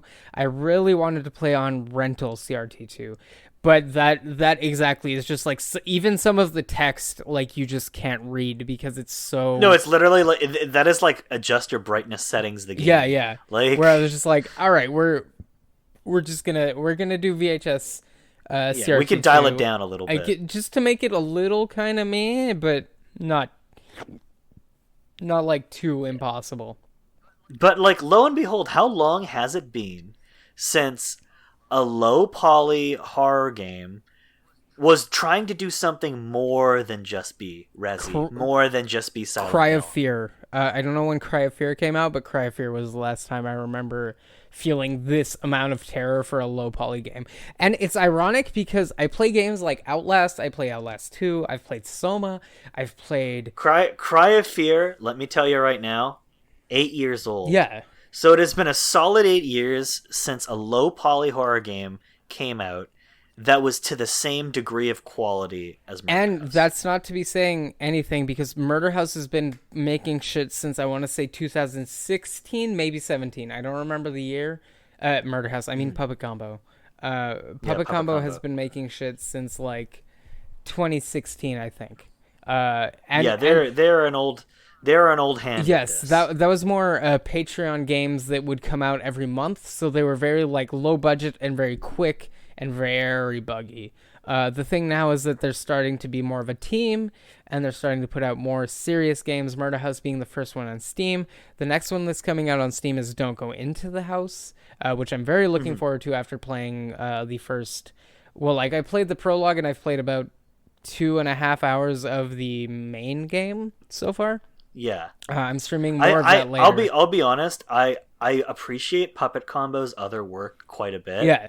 Like, I think Night Watch is really cool. I think Samhain is even cool. That came out last the year. Babysitter House too. I don't remember what it's called. Yeah, that one is really good.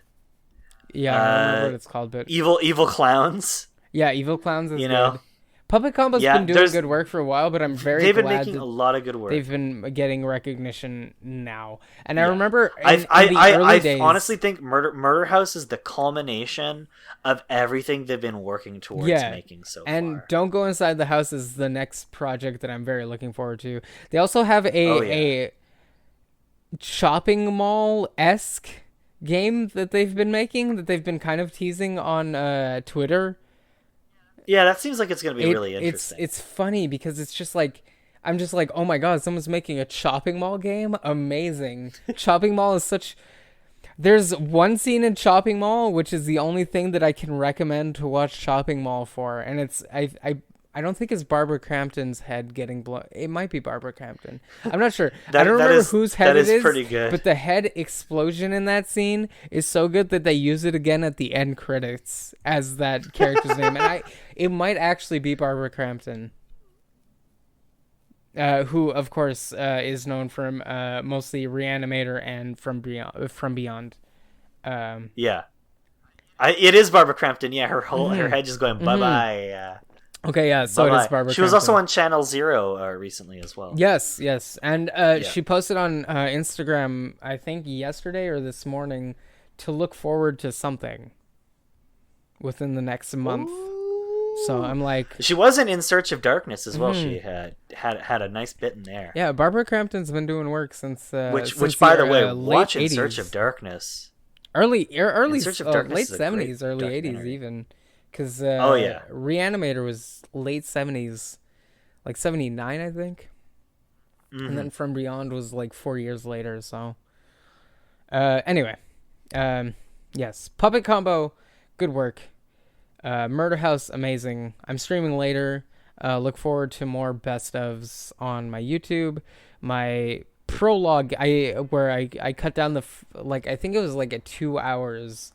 I cut it down into 25 minutes, where it's not just me bumbling around being like, where do I go?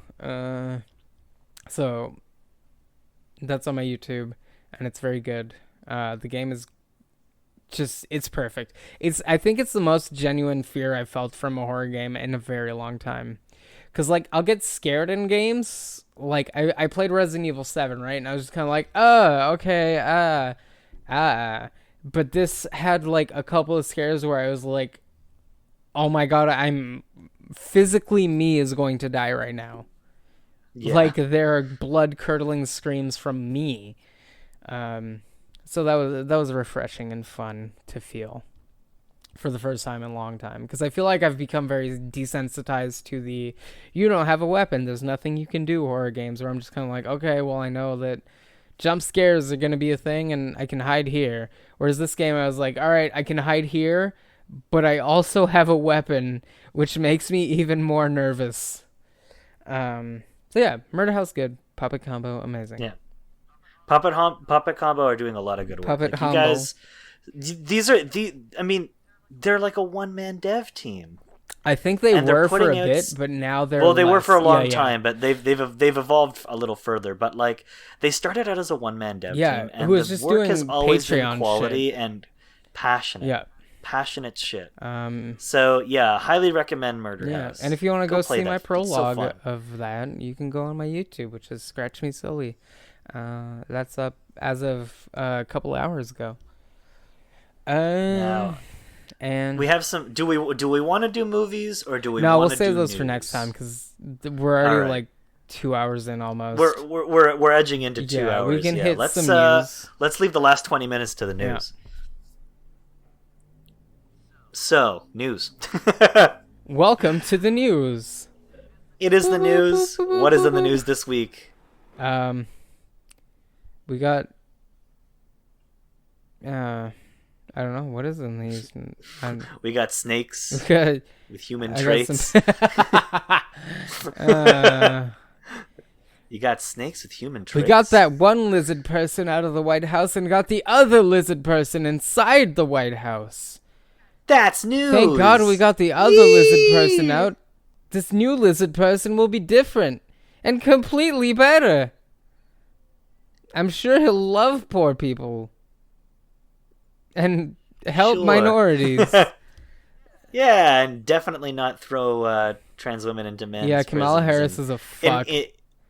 Yeah, Kamala Harris is fucking evil. Anybody who We're doesn't here to know wake about you up, this, do the and research, bro. anyone who during the election was like, you can't just say that you can't make a thing political and blah blah blah. And it's like, all right, we got Trump out. How are we getting Biden out? Yeah, If honestly. you're cheering for Biden, I don't believe that you're a leftist. Like, I'll give you honestly, a day of being like, all right, we got Trump out. That's good. I'm happy. I need a break. But if you were cheering that Biden got in, I'm like, come on. Biden also was super rapey, and Kamala Harris is like a cop. is legitimately evil. Like legitimately evil. Would send like black men to prison. I hope you on like weed sending these black men to prison for life for drug misdemeanors. for drugs misdemeanors, and then going on the fucking like daily Sunday special or whatever the fuck, and being like, I smoked weed too, ha ha ha. It's like, all right, Go fuck yourself. Like, fuck you. Putting her pronouns in bio and also Oh, the bar is which so she low. The The I'm bar so is glad my low. VP has pronouns in bio. bar is so literally low. like this bitch sent like dozens of transgender women, most of them sex workers who were arrested for doing sex work, to male prisons. Hold That's on, fucking I'm just gonna evil. check something real quick. I'm just gonna check something. Oui. Oh, my internet's dying a little bit, but Uh-oh. oh, okay, no, never mind. I was gonna check if J.K. Rowling also had her pronouns in bio to be like, No, of course she no, doesn't. but of course she doesn't. But like, no, duh. she could have. You know who does though and is valid? Pedro Pascal. Oh, Sure do love Pedro Pascal. Sure do. that's enough about politics, though. Let's talk about video. Oh, wait, what? They're 2-2. Watch Dogs Legion was a shit show. Sorry, I just wanted to talk about how Watch Dogs Legion. People got it for free with their video cards, and they were like, my video card that is the most powerful or second most powerful can't even run it at 64K. Got him. Yeah, and also, I do have to laugh a little bit because people wanted to play it, and I'm like, firstly, you should have known. It's a Ubi game. It's a Watch Dogs game. You was not gonna get what you wanted. and also, just famously, the promise was far greater than the product, Wooly, as it always yes, is with Watch Dogs. as it always is with Literally always. Ubisoft games. Wooly on frankly, the yes. Castle Super Beast show talked of a friend, unnamed, who said that that friend worked on the Watchdog Legions, and was like, I'm trying to get my name out of the credits. I don't want to be attached. I don't want to be associated with this. Yeah. And it's like, oh wow, That's why? quite something. And it's like, oh wow, is it because the content sucks? Yes. Is it because the gameplay sucks? Yes. Is it because the game runs like shit? Yes. Is it because it was developed and like led by project leads who are creeps? Probably. Definitely. Yeah, knowing you, be probably. So yeah, Watchdog Legions is a steaming pile of crap, and people can't even play it. Well, I pretty mean, funny. they can play it, but not at 4K 60. They can play it at like 1080, 30 sometimes. But that's on the most Sometimes. powerful video card that exists right now, or second so most funny. powerful, depending. That's And you're just how can like, you fucking wow. optimize a game so poorly? How? Yeah. How do you do that? And then people, How do you do that? And then people were complaining that like Pokemon Sword and Shield had pop, and it's like, yeah, it's because it's optimized, idiots. Yeah, Yakuza sorry. has pop. This game has to work Like- this game has to work on a handheld 720p screen and Even on then- a 1080p even then, television screen. Even then, Yakuza games have pop in, like Yakuza 0, Yakuza 1, 2, probably Yakuza 7. I don't know. I haven't played Yakuza 7 yet, but it came out today, so I'm probably gonna buy it. It came out today. I'm and probably gonna buy You it. should play it. You We'll better. talk about it soon. Yakuza like a Dragon Quest. It looks amazing. Well, I mean, I think we talked about it, right? Where it's like based off of the MC loves Dragon Quest so much that he just views It is every literally battle. that he just imagines Yes. himself as Dragon Yeah, Quest. it's amazing. So yeah, I'm so into it. I mean, it's. I'm not gonna say it's downloading right now, but it's downloading right now. But So more but on that yes, next week. But yeah, another thing that I felt was just worthy enough to talk about because it's funny is that Square lost like $600 million or something, or $600 billion. Let me find the exact go numbers for it. over fucking Avengers. Oh yeah, because nobody bought that game. So funny. Or like people did and then they stopped playing it. Yeah. So it's not continuously printing money the way they wanted it to because they made it into a live service game. But So funny. I know. Wow, who could have? It's almost like you should have made a Marvel vs. Capcom game instead, because that would have actually printed money. I know. You could have sold me Marvel vs. Capcom 4 It's at nuts. $150 premium for all the season pass, and I would have been like, fuck it, whatever. They I would are have bit that The bullet. big stupid. I would have bit that bullet. The big stupid Oh, is what man. they are. And like I anyway, whatever. I don't want to bring it I- back. I have to laugh. Mhm. I have to fucking laugh because it is so 2020 video AAA games to just completely exemplify how shit the current format of releasing games is and the kind of games that get made. By like a game that was meant to be like a tentpole exemplifying just how bad this format is and how it's not sustainable. So here's the exact number. The game cost over $100 million to make No. and is not even made back a fraction of that. Of course not, because Yeah. everyone saw the trailer and went, I'm not buying that piece of shit. All I have to say is, like, literally they experienced a massive dip in active Steam players, which literally made it so that they couldn't matchmake. Imagine losing so many players on Steam that you can't actually make any matches. Welcome to fighting games. Insane.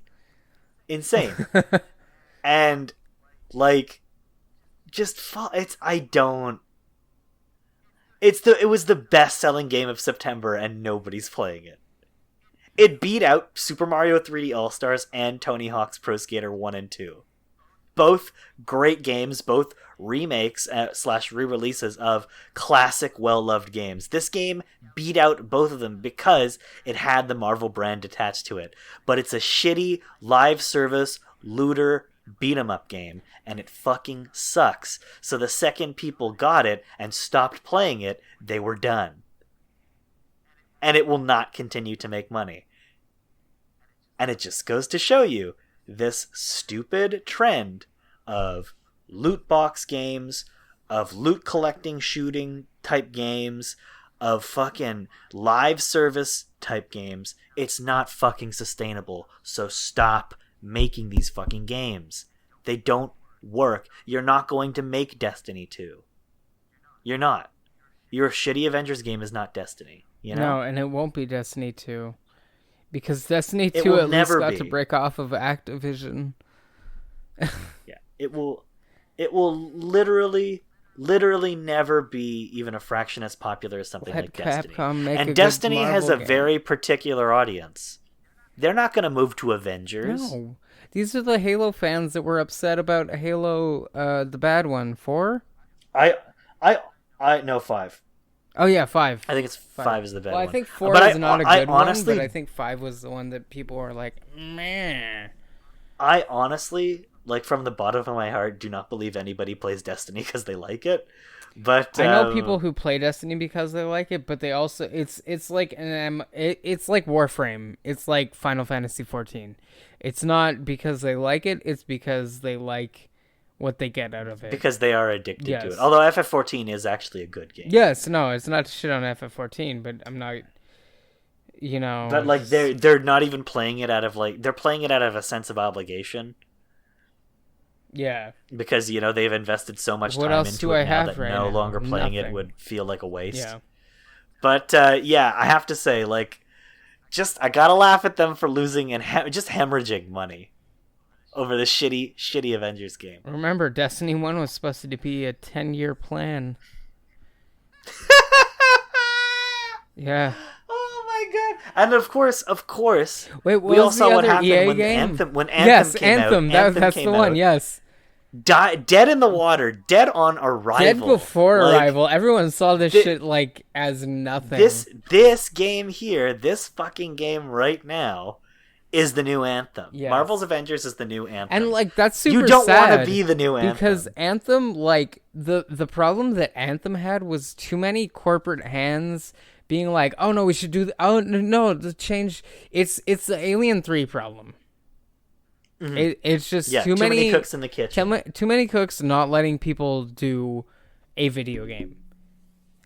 It's too many like Marvel's Avengers was a really directed, guided experience. It's very deliberate, and it sucks because I've seen a lot of combo videos come out of that video game that look amazing. Like they're just crazy ass combo videos, but it's like no one's playing this. You're playing this right now. That's it. And you're doing crazy combos, but you're the only one playing it. It's not that good a game. No. It's a fairly standard beat 'em up / brawler with loot shooter elements and a very limp single player mode. Very like aesthetically ugly game. Which is something to say considering I think Crystal Dynamics make good games. I think the 3 Tomb Raider games that Crystal Dynamics helmed are good. I think those games look good. I think Avengers looks like shit. It's an ugly fucking game. It's very gray. It's very bland. The color palette sucks. It looks like it has been drained of all fucking color. Yeah. And I think like the lesson even Marvel like Studios has learned at this point is that making drab, colorless shit is not appealing to anybody. That's why they started making movies like Guardians of the Galaxy and even the most recent Avengers movies. They're colorful. They have Thor Ragnarok is set on a planet that looks like a fucking Jack Kirby illustration. Well, I mean, that's the thing. Guardians of the Galaxy kicked that off because they were like, yeah. Oh, we can do this and people will still like it. Yeah, duh. And then DC was like, we'll do the opposite, and people will, oh no. Oversaturated. Go, oh no. Exactly. So, all I have to say to this is just like, duh. Of course this game failed. You guys basically tried to tack on like everybody's least favorite elements of the most recent AAA games. And then slap an Avengers skin over Essentially, what we're going to say is what most bigger podcasts and streamers and whatever have been saying for a multiple years of time at this point. Is stop trying to do what the other person's doing, or stop trying to do it bigger. Make a good just game. Make something. Just make something worth playing.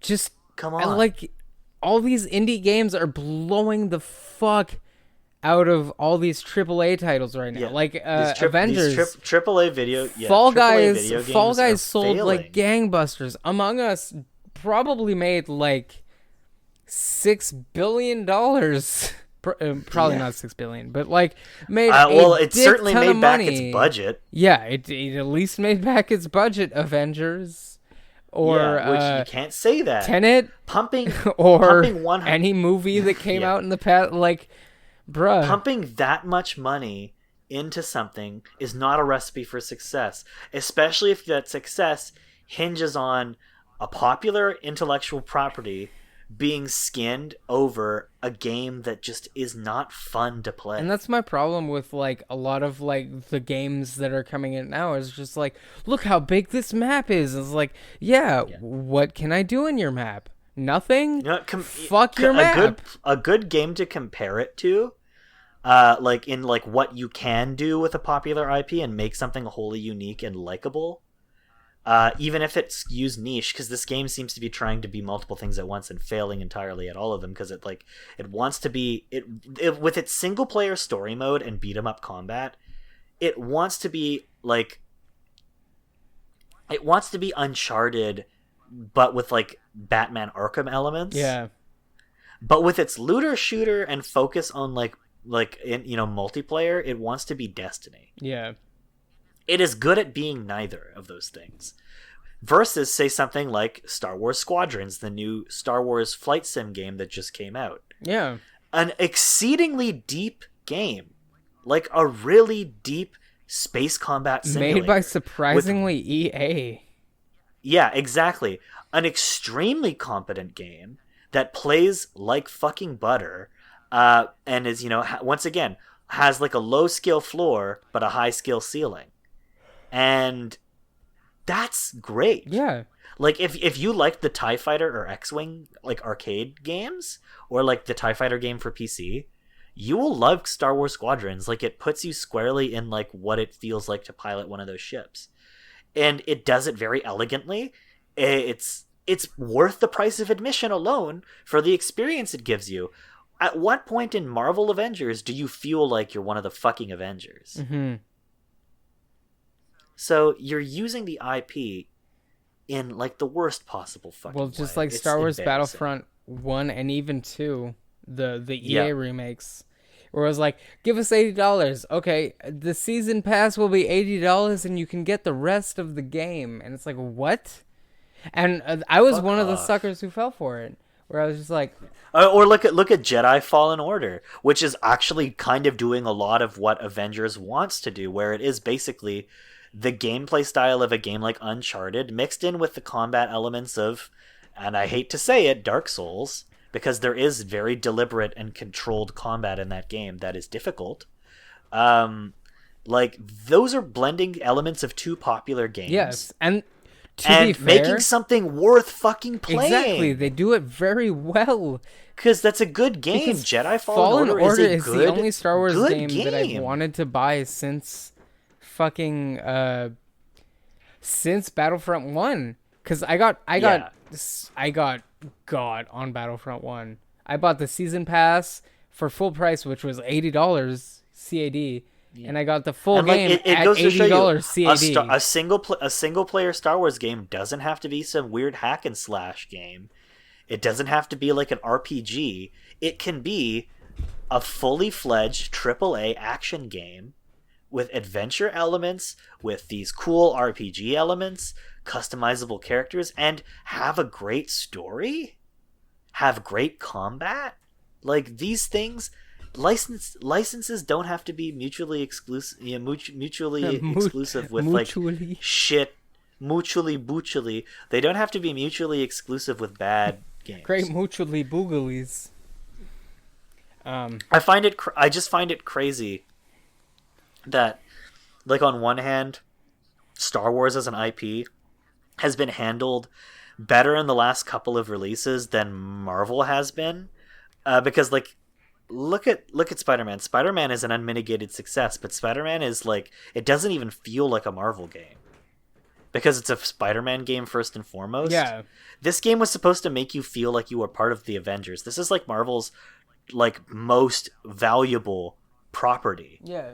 And it failed so utterly because they made the wrong kind of game. They made a bad game. So anyway, I feel like that's a lot of time spent on one episode. Yeah, we're hitting the 2-hour mark, which is we're deep into the 2-hour mark. Which is fine. Now. I like that we're hitting longer episodes. It means we're making it is good, but more time. It is also like that's long. It do be. It do be long. So I think we're gonna leave everybody for now. Yeah. But that was a great episode. A lot of good discussions there. We had 1 P per hour, and it was all on my end. Pretty dope. All things considered. I think we had very good digressions. Yes. Talking once again about our favorite subject matter. It's almost like we should start Netcode, having guests on. Netcode and bloated RPGs. But yeah, thank you so much, everybody, for listening. My name is Ryan, And you can find me all over social media as Nouveau Art Punk, spelt all one word, all lowercase. I'm on Instagram. I'm on Twitter. You can find me on Letterboxd if you want to read my movie reviews, because I did have a movie I wanted to talk about, but I think next week we're going to do movies. And yeah, you can just hit me up on social media, follow me, and follow GamePunx on social media too. yes, I believe we're and what about- GamePunx cast on most social media, actually. Yeah, it's on pretty much everything that that you're on. Yeah. So if you're on Instagram, Facebook, or Twitter, we're there. Yeah. And yeah, what about you, Ben? Where can people find you on? You can find me at Scratch Me Silly, all one word. That's Scratch Me Silly, all one word. Basically anywhere. It's my YouTube, it's my Twitch, it's my Instagram, and that's basically all I want you guys to find me on. So, is there. I was gonna stream tonight, but seeing how late it is, I might just do an early stream tomorrow, since I'm home for a bit. Yeah, I'll be continuing Murder House on my next streams. I'm soon starting a Devil May Cry-a-thon, however, because I'm very excited for Virgil getting into DMC5, especially after seeing his gameplay for his special edition shit, which we didn't talk about this time, but we'll talk about next time, because it got me all kinds of feelings going. All kinds of DMC feels just coming up. Ooh, Virgil always is being the coolest motherfucker. He's the best in Power Rangers Battle for the Grid, even though I can't play him. Because he's still Eric fucking Myers. Rocks. He rocks. It's great. I can't play him He just good, fucking but rocks. I love him. Dan Southworth rocks. Yes. He's just cool. And as he's fuck. been putting in the work the last like 2 years, actually. Yeah. Oh yeah. Uh, He's been doing fucking good for himself. Yes. But, yeah, that's yeah, Scratch Me so- Silly everywhere. My YouTube has a mix of edited streams to make it more enjoyable to watch when you're not actually watching live, and ridiculously stupid content that I'm very proud of, but I think I'm also the By only way, person who I thinks thought that video fucking wrecked. It was so it's good. so hilarious. I think it's probably like one of the funniest things I've ever made, but also I think making content for yourself. yeah, exactly. Like, it makes me laugh when I rewatch it, and that's all I care about. If you don't think it's funny, that's fine. What I really want to do with that video, the last video, was offend the Star Wars toy collectioner Community. yeah, like I think I'm just gonna post it in r/Star Wars Toys and r/ You're like, go shit off. post. Yeah, and just be like, let's watch how much hate I can get from this, because I know it'll come, but anyway, yes. So my YouTube channel is a healthy mix of my streams and skits that I will be posting, which will be increasing quality at some point because I'm going to order a better camera at some point, so I'm going to be able to actually make shorts, which is what I really want to do. Hell yeah. But for now, it's the Wild West of YouTube, essentially. You never know what I'm going to upload. And it's fun like that. Yeah, it do be fun like that. It's just how it be. Yeah, so that's that for me, I guess. That went on for too long. All right, well, thank you, everybody. Thank you for listening to this week's extra long, extra fun GamePunx. Have yourself a wonderful evening. Remember to, don't be a dick. There's still a pandemic. Wear your damn mask. Obey whatever rules are being put in place to keep you safe and to keep other people safe. And enjoy your time. Play some good games. Yes, and remember, you got even plenty of time to do it. Even the Cheetos out of the White House, that doesn't mean that the weird rapist Biden and the cop can be Kamala can be safe. Yeah, exactly. It doesn't mean the work is over. And if you think you're tired after 4 years of Trump, just think about how tiring it must have been. I'm not saying violence is the answer, but if you think it is, you can find me at Scratch Me Silly. We will do violence together. Good night, everybody. We love you. Hell yeah. Okay, how about this? If I become #1, will you do it with me? Maybe. Maybe not. Come on, just once.